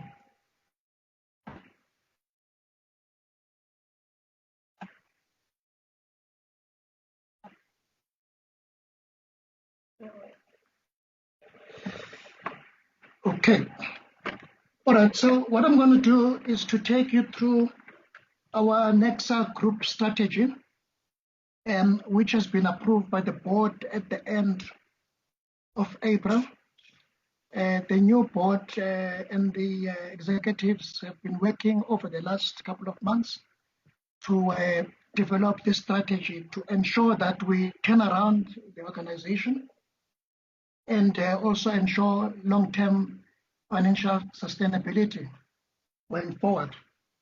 So the strategic assumptions that we used in the main in the development of the strategy are based on our minister's budget vote speech on the 10th of July last year, where he mentioned 3 key policy statements which underpinned quite a lot of the work that we had to do in developing our strategy. The fact that nuclear is still part of the future electricity generation mix of our country, which has been confirmed even most recently with the 2.5 gigawatts of nuclear capacity that we have for the future in terms of the electricity generation mix, and potentially even more. The need for us to build a replacement for our Safari 1 research reactor by building this, what we call a multi-purpose reactor, MPR, which is a very important asset for Necsa. It is the heart of Necsa. It is our competitive advantage in terms of the production of nuclear medicine through our subsidiary NTP, as well as the research that we do through this facility, even in support of a nuclear build program.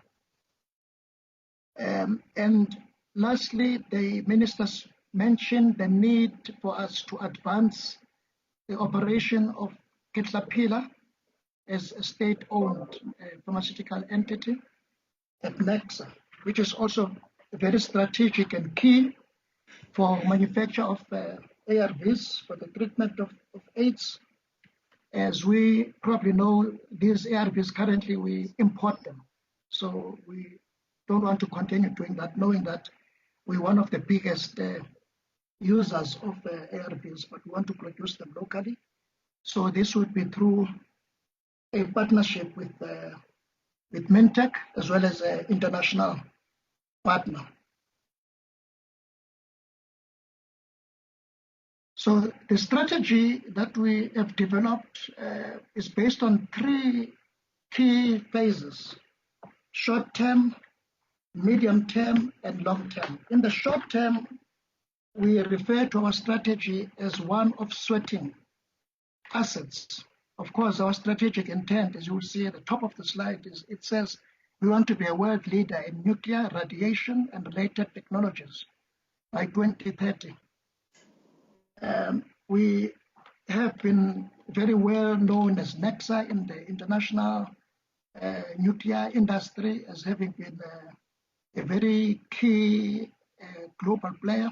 You will remember that we even used to make nuclear weapons. We used to make our own fuel for Quebec.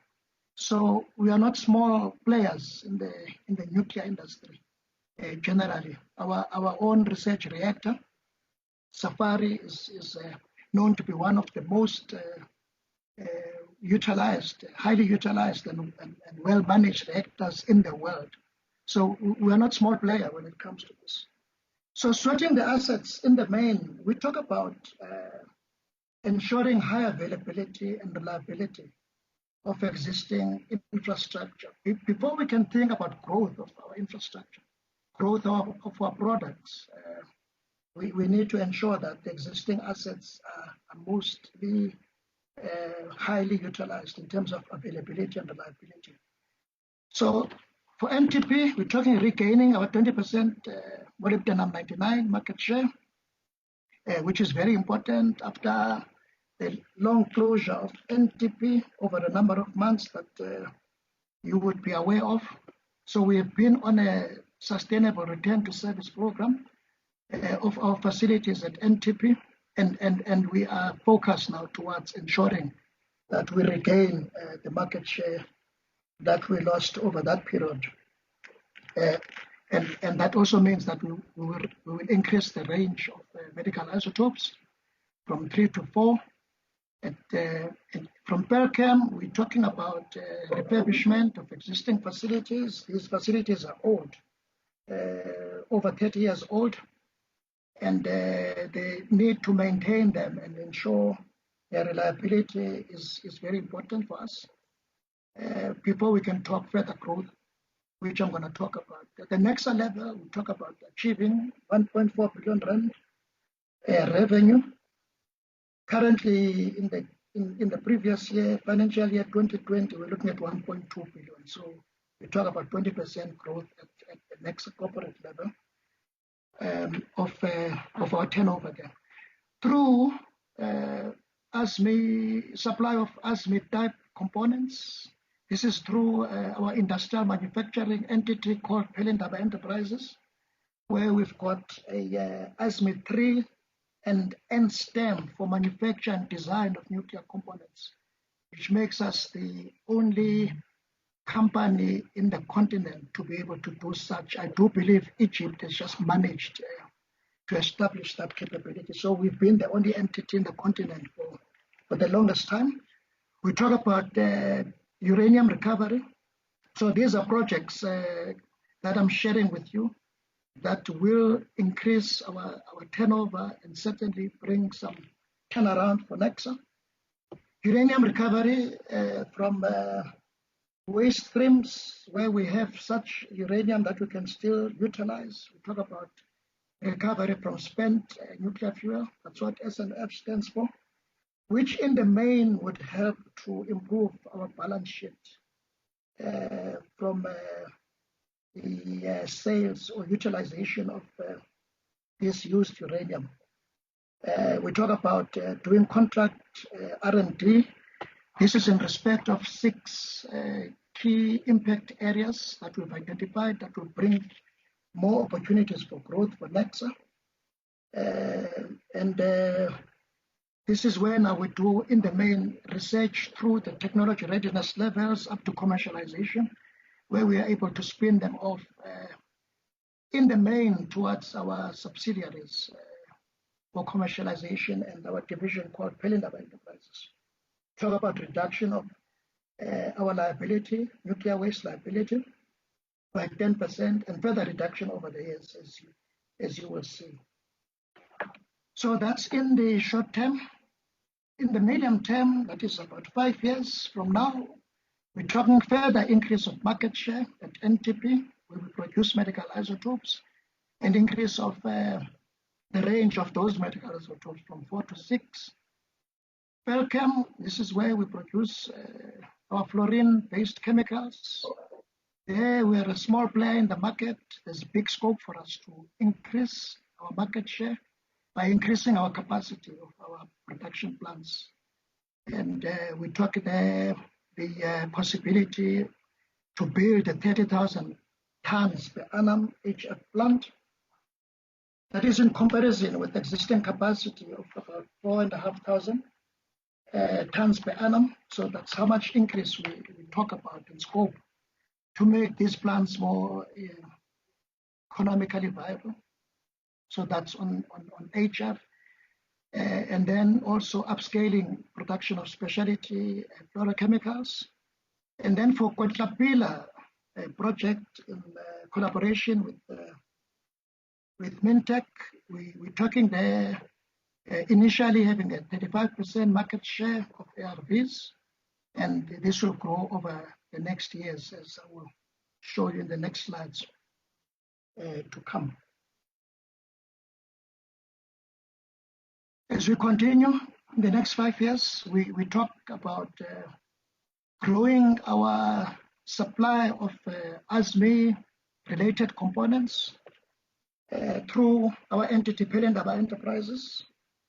I have to say that this year, in fact, end of 2020, this entity for the first time will make a profit. This is through our ability to provide services to Eskom successfully, as we supply them with components for maintenance, for their life extension project, which will extend over the years to come. We've been a very reliable supplier to Eskom, and we want to continue to do that.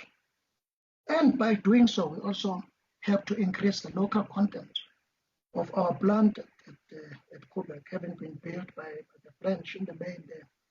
The components have been supplied by overseas suppliers, so we need to change that. And through the strategic positioning of our Parliamentary Enterprises entity, we are able to do that in collaboration with Eskom. We talk about uranium recovery on a continued scale. In the medium term, we talk about increasing even the supply of components beyond the nuclear industry. We believe that our ASME-3 and NSTEM puts Necsa in a very good position to supply components to other industries as well, and actually help towards localization and industrialization in general beyond nuclear. We can't limit ourselves in our thinking, because when you localize and industrialize at the top of the supply chain, you have to do a strong intervention there through a very big entity. We've seen this in many countries where they've successfully localized their nuclear programs, that the activities of such entities, strategic entities like Parliamentary Enterprises, like Necsa, that kind of role is one that's strategic at the top of your supply chain. And that's our thinking and our vision going forward, even for our nuclear program, as we work towards establishing a bigger nuclear program for the country. In the long term, we talk about increasing sales for nuclear medicine from around 1 billion right now to about 2 billion. That's how much ambition we have. This is achievable through new markets, new products, 33% market share. So we've done all those analysis through increase of the range of isotopes from 6 to 9. For Belchem, I mentioned the Caterpillar and Tutukani projects already. So we're talking increasing sales up to levels of 1.3 billion in terms of fluorochemicals there. In terms of ARVs, we're looking at about 4.1 billion by that time in terms of sales, and even more growth on supply of ASME-3, ASME-8 related components, as I said, even beyond the nuclear industry. As a preferred supplier, we hope we will be able to take the success that we're having with Eskom and be able to extend that even to other infrastructure projects in the country, in the main, to maintain the strategic capability that we so require for expanding our nuclear program. We talk about even more uranium recovery on an increased scale in about 10 years' time. We talk more R&D income in terms of the 6 impact areas that I spoke about, the level of about 240 million rand, reduction of our current liability, as well as commissioning of the multipurpose reactor, which in the main would contribute just about 2 billion rand revenue for the Necsa group. We also talk about, in our thinking, in the strategy, the possibility of leveraging a small modular reactor technology. You will recall that we have PBMR, pebble bed modular reactor expertise that we've developed in the country. So we are in the process, in our thinking, of wanting to leverage that as well with a strategic partner, because this is the future of nuclear, especially in Africa, where you get smaller grids. you cannot afford to build big 1,000 megawatt units as currently the case, mostly with Gen 3 technology. So the scope there, and to use SMR technology, the US is the likes of Bill Gates, they're heavily investing in such technology. So we are salivating actually over this opportunity, which will also help us to strengthen our industrial manufacturing capability there through localization of such technology. Not just for ourselves, South Africa, in terms of 2.5 gigawatts of scope of nuclear power, but also for export markets. This is how far we are thinking with regard to this particular opportunity, which we are really excited about. In terms of finances, this is a high-level projection of what the finances look like.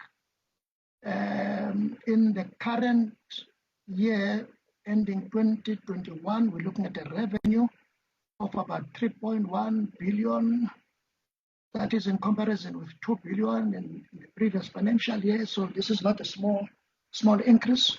It's really a big effort. And however, we still look at a loss nonetheless of 61 million rand in the current year. But this is only year zero in terms of the strategy development. In year one already, the following year, and you're going to see that in the next slide, we'll be able to turn around the bottom line. But then again, the 61 million loss has to be seen in the context of a 237 million budget loss for the previous year. So that's a big turnaround year on year on yes, sir. I'm giving you 2 minutes to wrap up. All right. So these are the figures. As you can see, 61 million for the group that you see there that I mentioned in the current financial year, and the numbers going forward, they turn around positively, as you've seen in the previous slide. I have talked to that slide, so I'm going to pass it. Current status, which is my last slide, is that the Necsa board, as I said earlier, has approved the Necsa group strategy at the end of April. This is a core and key part of our corporate plan. We submitted one end of February. We will revise the corporate plan based on the new strategy that has been approved. Our minister has approved the Caterpillar project for the ARVs, production of ARVs, and that project now is with the Minister of Finance, Minister of Health. NTP is on a path for sustainability. I think I mentioned this as well. The projected impact of COVID-19, negative impact, when we estimated it in April, was 150 million rands. We will have to address that going forward. And I have to say, as far as COVID-19 is concerned, we are producing sanitizers as well at a capacity through Parliamentary at a capacity of 10,000 liters per week. We plan to ramp that up to about 25,000 liters per week from June. So we are very proud of our contribution there through Parliamentary, and we've also developed a prototype ventilator. It's still on a prototype level. We are busy to commercialize it. So it's still very early days, but we have done some good work there. The Necsa board and management, in conclusion, are looking forward to implementing the Necsa group strategy to ensure our turnaround and long-term financial sustainability. The rest of the slides, Chairperson, are there for more information. Thank you very much. Thank you, Babu. Thank you, Babu. Honorable members, I'm trying my level best. Now the list goes 3 minutes again. We must stick to that time. Honorable Mahlaule, you are one. On your 3 minutes, Honorable Mailem. Honorable Hlonyana, should be Honorable Malinga, Honorable Numalo, Honorable Bilankulu, Honorable Hendricks, Honorable Mtenjane, Honorable Phillips, Honorable Volmarals, and the last one, in your 3 minutes, you'll take notes. You know how to do it. You saw others before you. I don't even want to take my own time. Honorable members, Honorable Mashaule.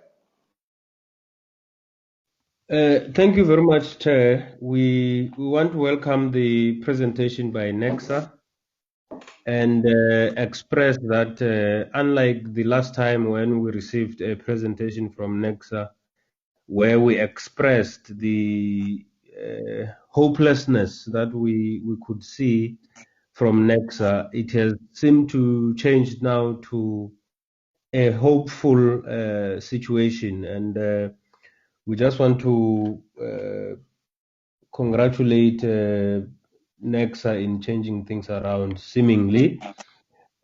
Just one thing, Chair, or two. Earlier on, we were asking NNR about their complaint for so long about your behavior in terms of adherence or non-compliance that led to your closure at some point. Would you say you are on a path to recovery in that regard? That is one. The second thing that is encouraging across board in the entities is that most of the entities, Chair, are speaking about collaboration with each other, which is encouraging because it paints a picture of non-competition amongst themselves, but complementary to each other. So we are particularly happy with that behavior. Mr. Dave Nicole, do you care to share with us when are we likely to get a CEO at Necsa? That would be all, Chair. Honorable Mailam. Thank you, Chair. Thank you, Chair. Chair, thank you to the people at Necsa. I also want to welcome the presentation and hope that it portends of good things to come. However, I'm very concerned about some of the assumptions that you make in slide 3. You talk about new nuclear build, and you spoke particularly about 2,500 megawatts, 2.5 gigawatts of new build. I'd like to point out that that does not align with the IRP. The IRP makes no provision for 2.5 gigawatts of new build. It says we shall commence preparations at a pace and scale that South Africa can afford. So you're working off the wrong version of the IRP. And this is the same position that Minister Mantashe announced on Thursday a week ago, or Tuesday a week ago, I can't remember the exact date, when he spoke to this portfolio committee. But it is not what has been gazetted. It is not what has been approved. So how can you plan based on something that is not an approved strategy of government? I absolutely cannot understand that. I'm very concerned that we haven't seen a detailed turnaround strategy for Pelchem and Pelindaba Enterprises. In fact, I didn't hear Pelindaba Enterprises mentioned once in this presentation. Now, these are two of the entities that were most problematic when we did oversight there last year. So I would be very interested to hear what the status of those turnaround strategies are and when we can expect to have them tabled before this committee. Thank you, Chairperson. Thank you, Honorable Mailam. Honorable Hlonyane. Thank you, Chair. I seem to have lost my camera, but you can hear me, right? Yes. Okay. Thank you, Chair. Would like to welcome the presentation from Necsa, and then I just have one question, or it's a clarity-seeking question, Chair.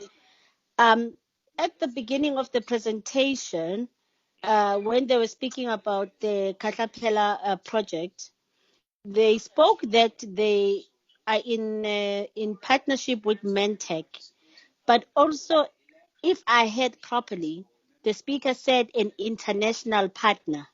So if there is an international partner, can I please get clarity? Who is the international partner? Thank you, Chair. Thank you. Honorable Malinga.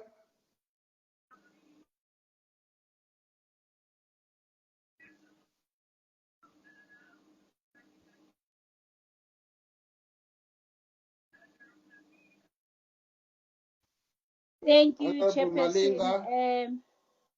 I couldn't hear anything that the acting CEO was saying. Thanks to the presentations that were sent to us, I had to go through them myself. But Chair, I just want to check with the CEO or the chairperson of the board that have they met the organizer. Yes, Chair. Yes. Yes, Chairperson.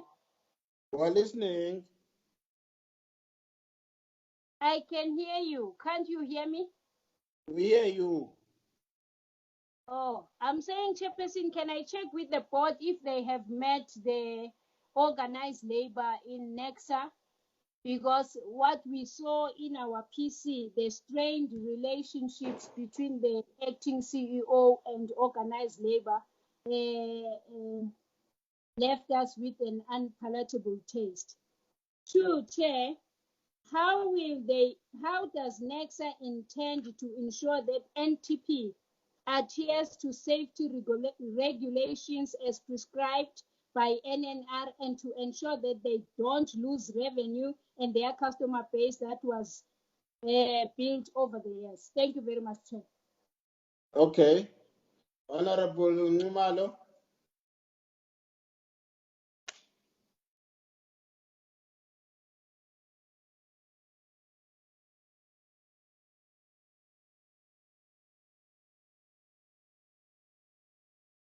Okay, in the absence of Honorable Numalo, in the meantime, Honorable Bilangulu, I think, is no longer here. Honorable Hendricks.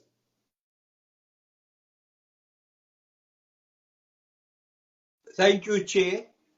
Chair, I congratulate Necsa for taking the bull by the horns and getting us back on track as far as nuclear electricity is concerned. We can't wait till there's money in the bank. We have to be proactive, and I congratulate them on their proactiveness. Also, we hear about these international partners, and we would just like to caution, we should not stick to one international partner, but we should have a basket of international partners. I know, for example, that one of the countries that do much of the work that Necsa is dabbling with is Pakistan. And I've spoken to the ambassador of Pakistan, and they're quite willing to assist South Africa as a developing country, and they're quite willing to share their technology and their expertise, and also to buy some of our products.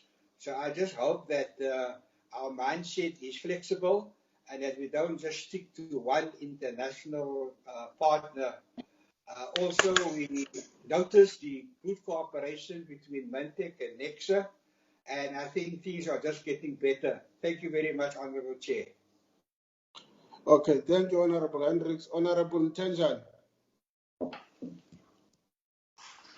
Oh, well, once again, thank you very much, Chairperson, and also welcome the new board members.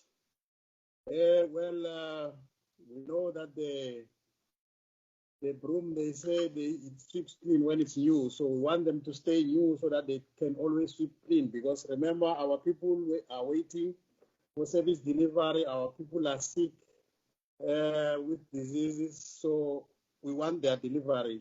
And we commend the minister also for finally received from 2018 for now finally appointing a new board so that things can get going for this cooperation, because we've been waiting for this for such a long time. So our only advice to them, we would like to just advise them that please let them do the work that they were employed for them to do. They must leave politics to us, politicians. They must do what they are employed to do. Thank you very much, Chairperson. Thank you, Mr. Mtenzane. Honorable Phillips. Thank you so much, Chair. I would also just like to congratulate them on their, it seems like there's a whole new vibe, which is great to hear and to see, and also on their proactive input into the COVID epidemic. But then I'd also like to echo my colleague, the Honourable Malam's concern about these nuclear bills, which seem, one area of government seem to be planning and the other area of government don't seem to have money for. Thanks very much. Okay, thank you, Honorable Phillips. Abu Volmarans. Charles, I also welcome the presentation. It is a positive far cry from what we were fed and what we witnessed when we visited the NTT.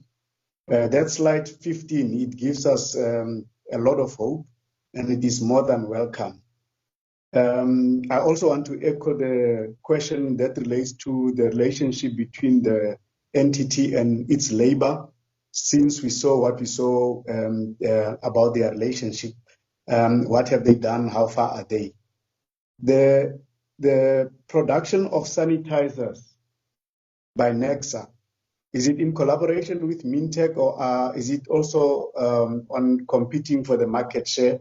They can just expand on that, or are they together, or are they on their own there, since they are in the same stable?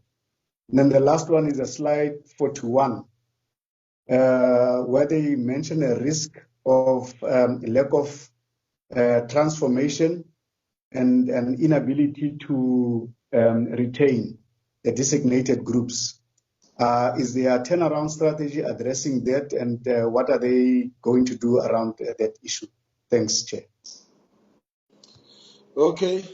Necsa, can you respond? I will. Thank you, sir. I'll take a couple of the questions and then pass it across to the CEO because a couple of questions came my way, I think, to the committee. And the first one is, the question was asked about the permanent appointment of a CEO. I can just comment that we're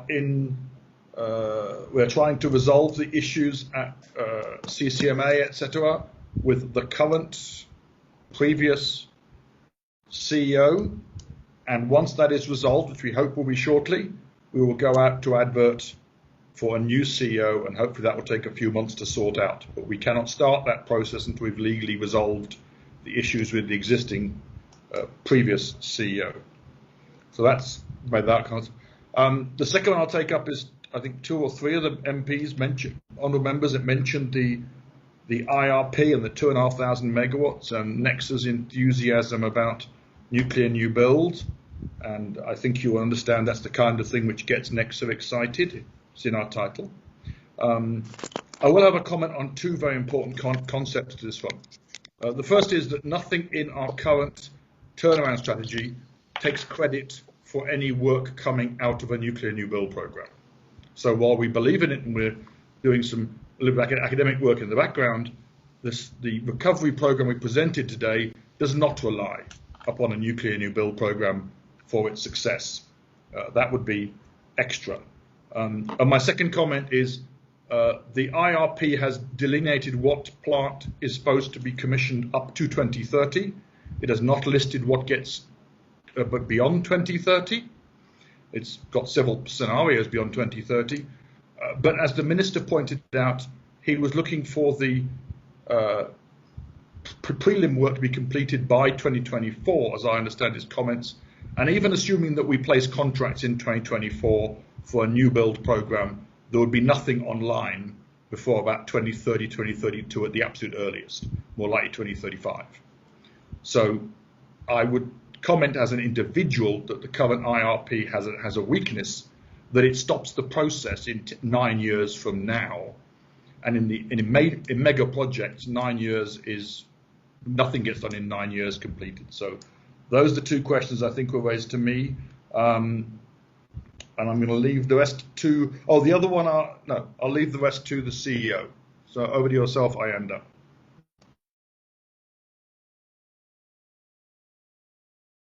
Thank you, Chair. I'm going to respond to a few questions, and then some of them I will hand them over to the MDs who are here for Berkham and NTP.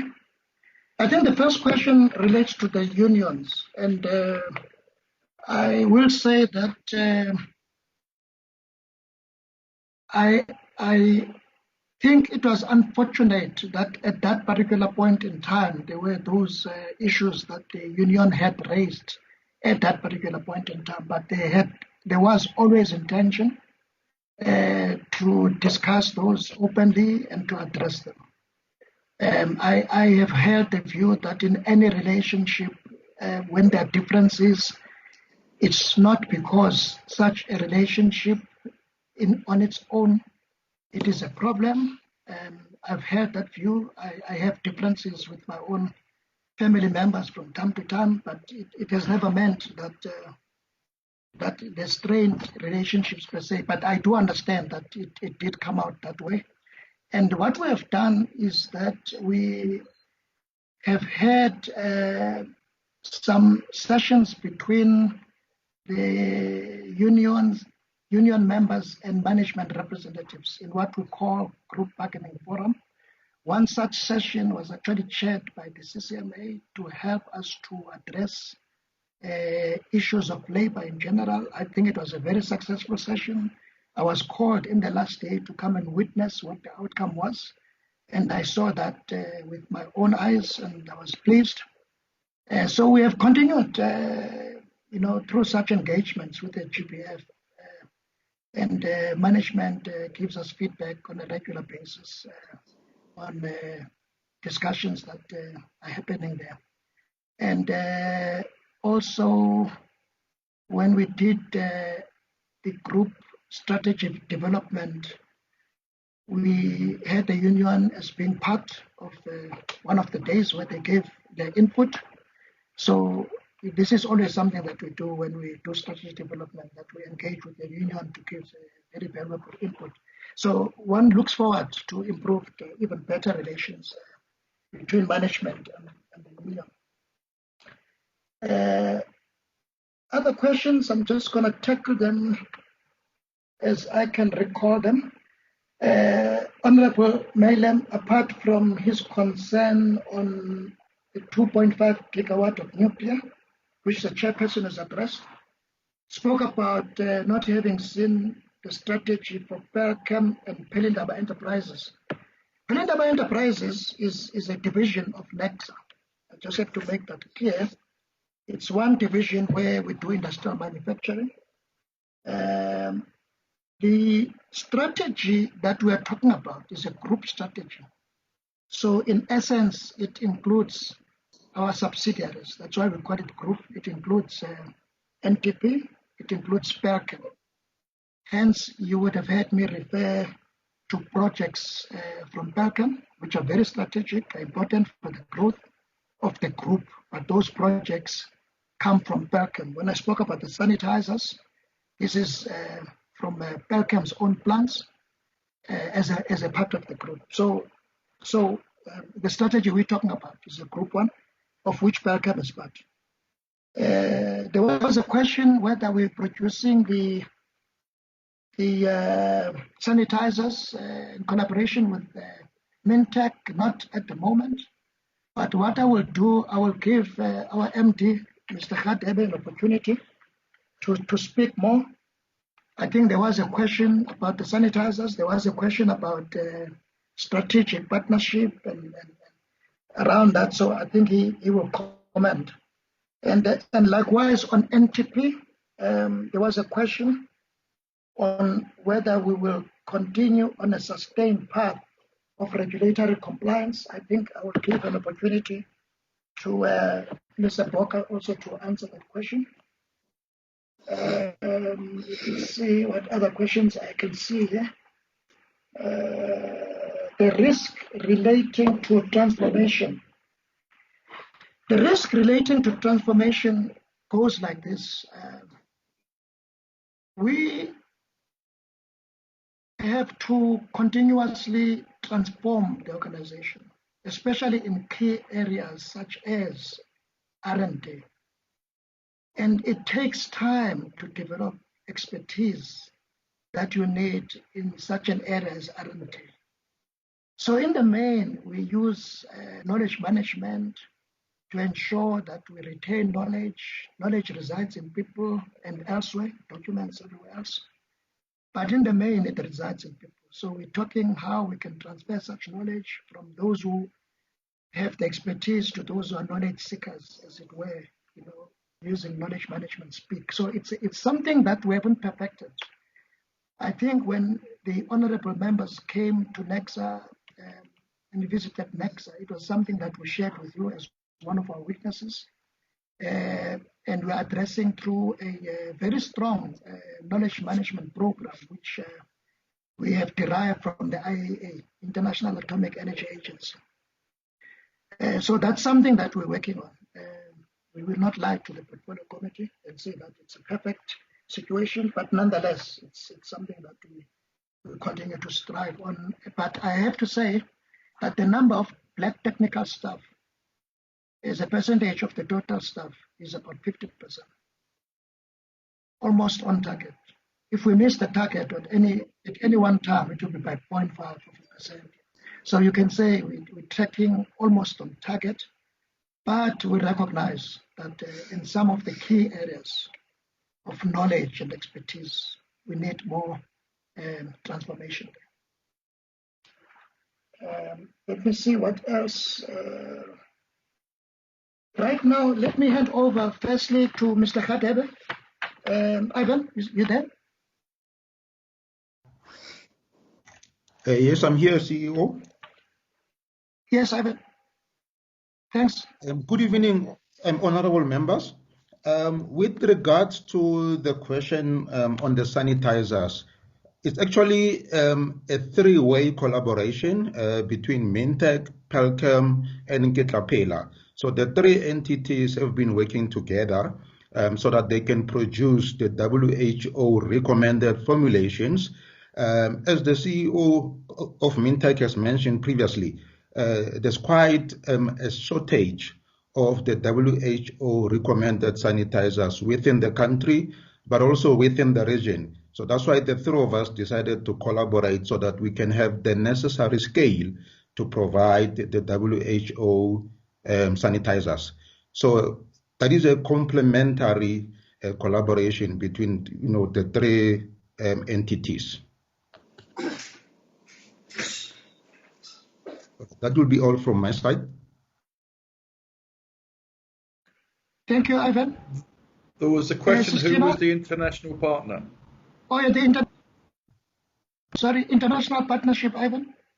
Oh, I'm sorry about that. Now, with regards to the international partner for a state-owned pharmaceutical company, we did an expression of interest way back in 2018, where we shortlisted a number of large generics pharmaceutical company, and the preferred partner was then selected to be Matlot Pharmaceuticals from India. They are currently the largest producer and supplier of ARVs and also, for TB pharmaceutical products.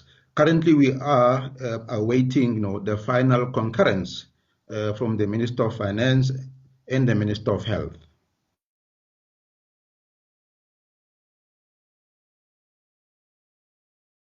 Thank you, Ivan. As Mr. Boka, please, thank you, ma'am. Good evening to the honorable members of the Portfolio Committee. I'm going to try and answer the 3 questions that came up from the honorable members. One question had to do with following the safety regulations and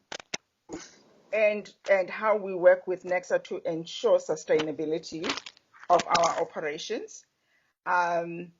We work with Necsa Nuclear Compliance and Safety Unit to make sure that we meet the requirements from the NNR. And I'm confident and comfortable to say that since July 2018, we've worked very closely to make sure that we rebuild the production protocols and our standard operating procedures. And we have, since November 2018, started producing and providing product to the market. We have been able to regain almost 80% of our customers since we started operation, and we believed going into this financial year that by July 2020 we would have recovered all our customers. The challenge courier services between South Africa and the rest of the world. However, working with SAA, we've managed... Sorry, ma'am. Can someone switch off the mic, please? There's some mic that is making a picture. No, yours, Babumyoli, is off except your video. Can someone somewhere switch off the mic, please?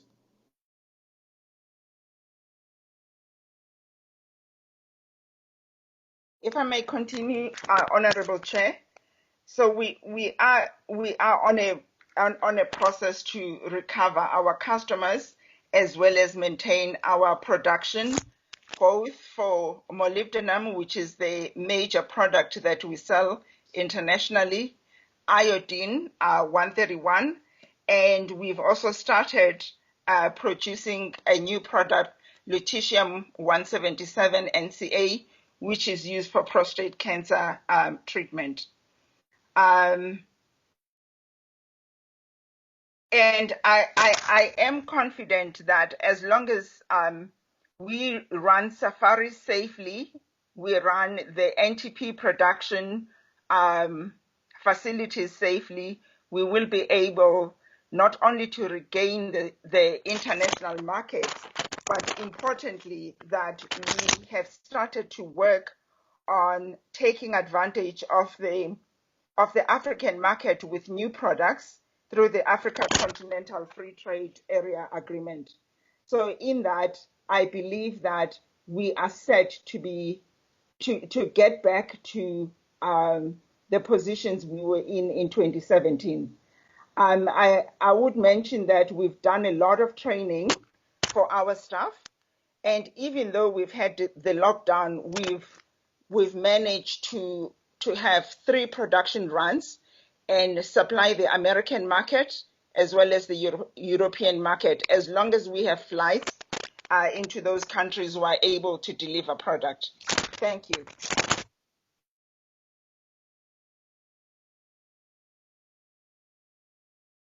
Thank you, Ma'am Iboka. I think we have dealt with all the questions, Chair. Unless we have missed one or two, I'm not sure. But I think we have addressed all of them, Chair. If I may, Chair, I'd like to thank the committee for their kind words towards the new board. And I hope and I would just comment that we were given some tough targets when we came in, and I believe that with the new board and the new direction of the company, we have a good chance of turning this round. I will just jokingly comment that when the new board was first appointed, we were told we couldn't pay wages, and we got much press coverage on that we couldn't pay wages, and we did. And I believe it was the first of a series of things we're going to succeed at to turn this company around and make it back what it should be. Thank you.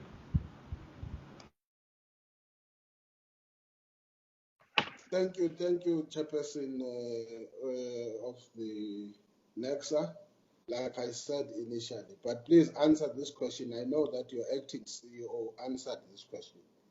That question was directed to you, whether the board has met with Labour and how are the relations, and what is your take on it? I think that was directed to the board.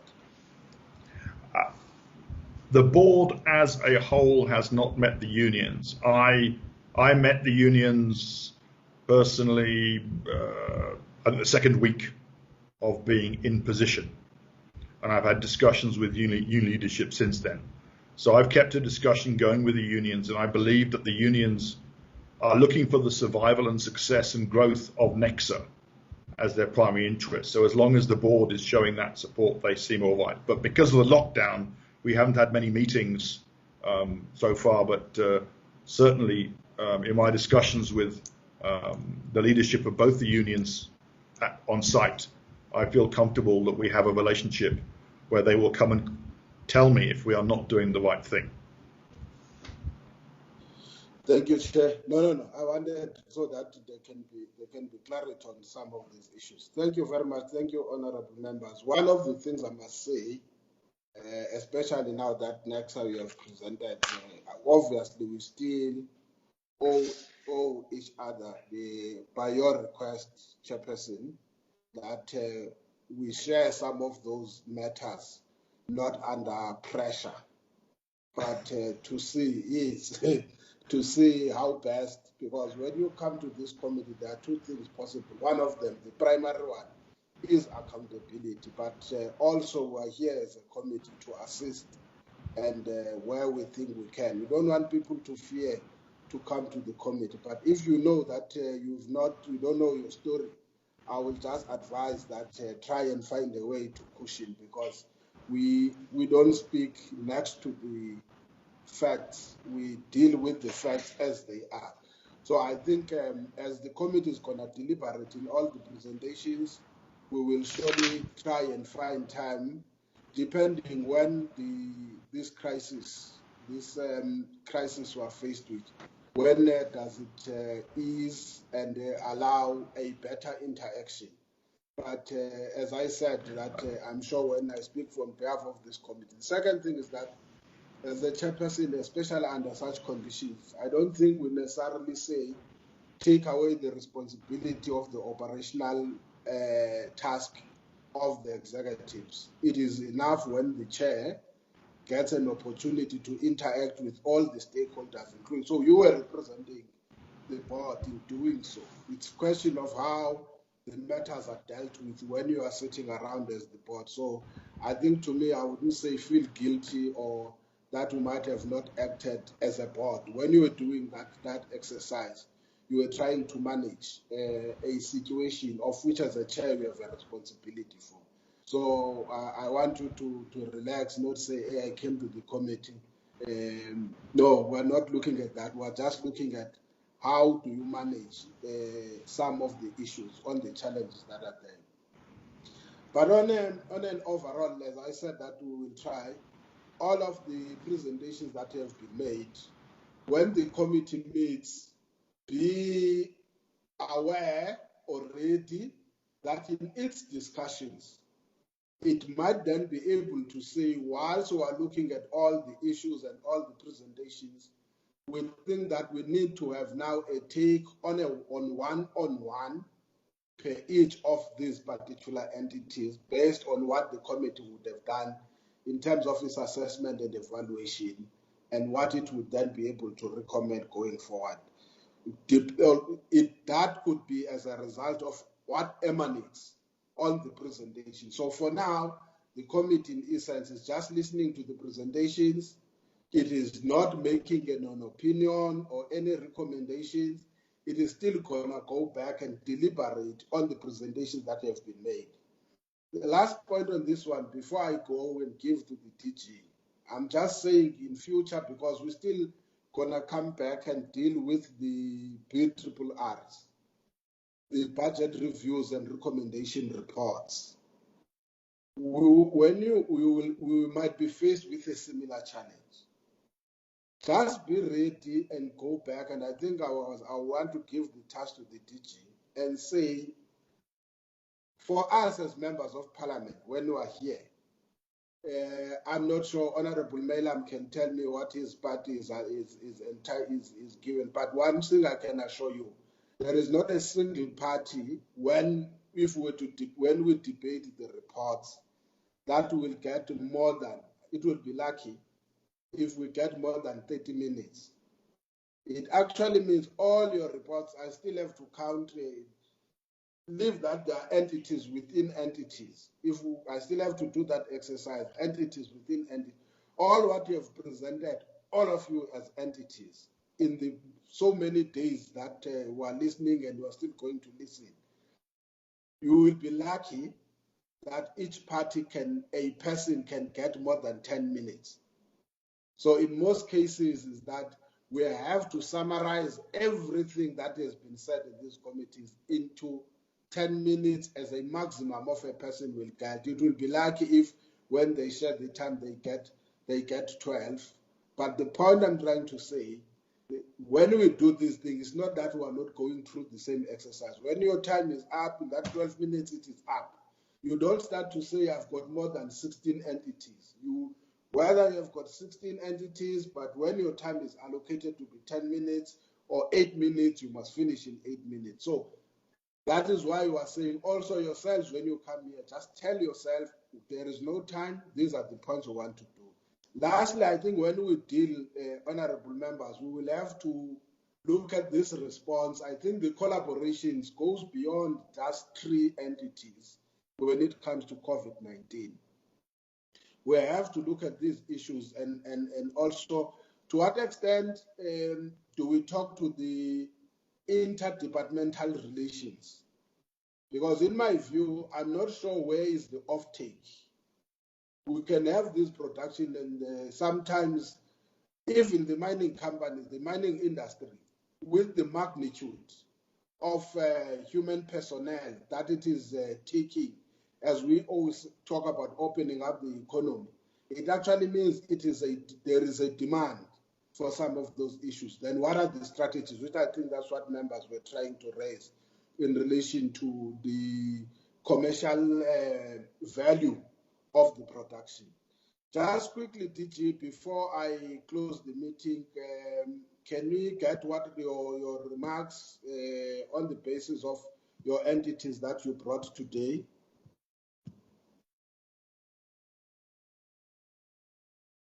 Thank you very much, Honorable Chair and Honorable Members. It's been a long day, but I must thank the Honorable Members, Chair, under your guidance and leadership, with robust questions and also the answers that have been provided by the state-owned entities.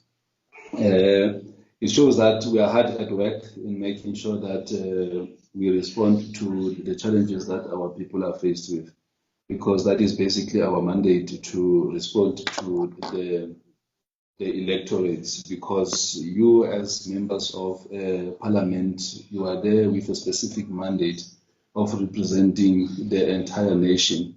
Now, from the side of the executive, we have a responsibility to come and account to you. Now, Chair, I came here, I was supposed to give an apology on behalf of the minister. I came here running because during the course of the day, I was in another province, and so I had to come back to join this meeting.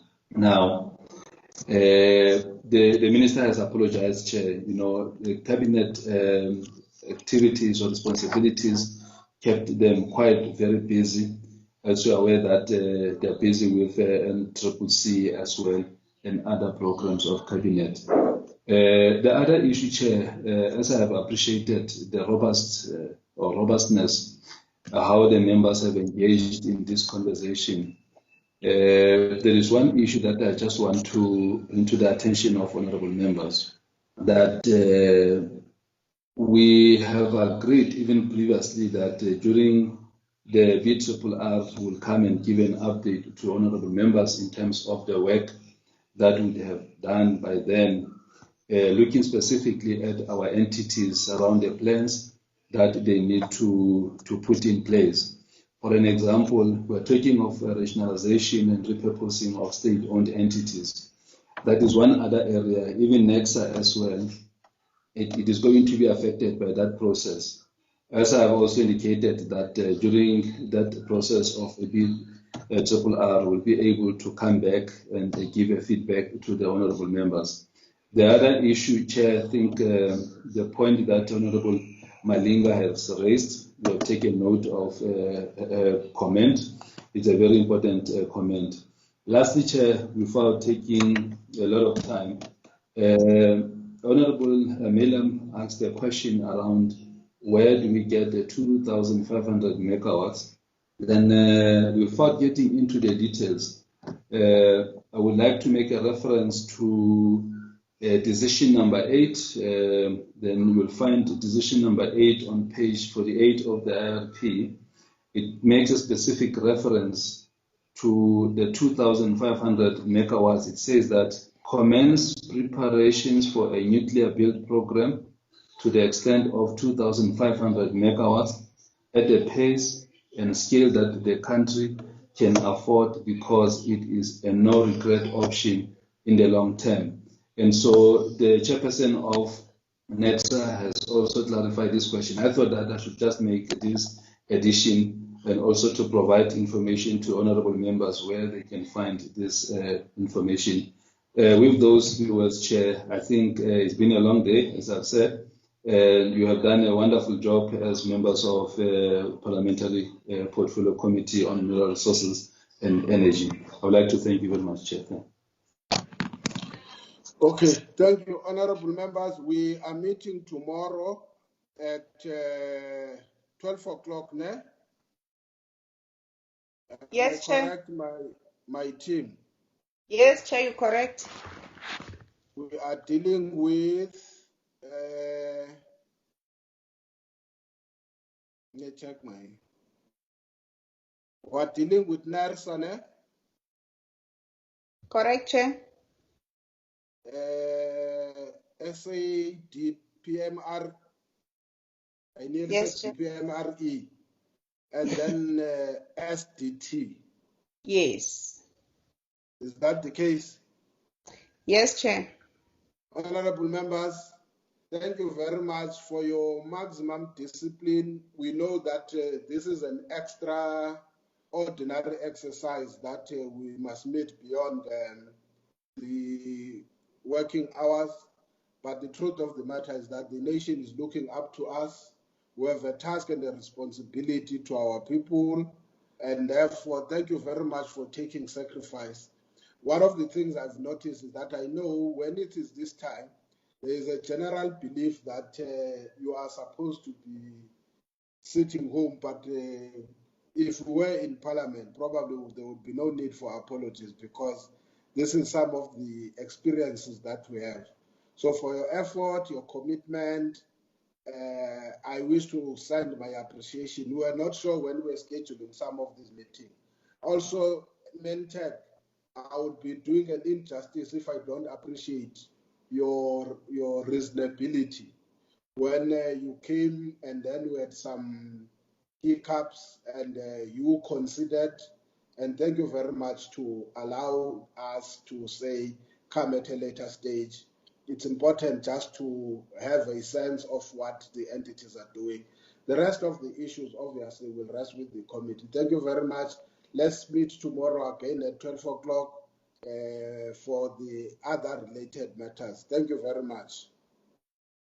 Meeting stands adjourned. Thank you, Chair. Good night, everyone. Thank you, Chair.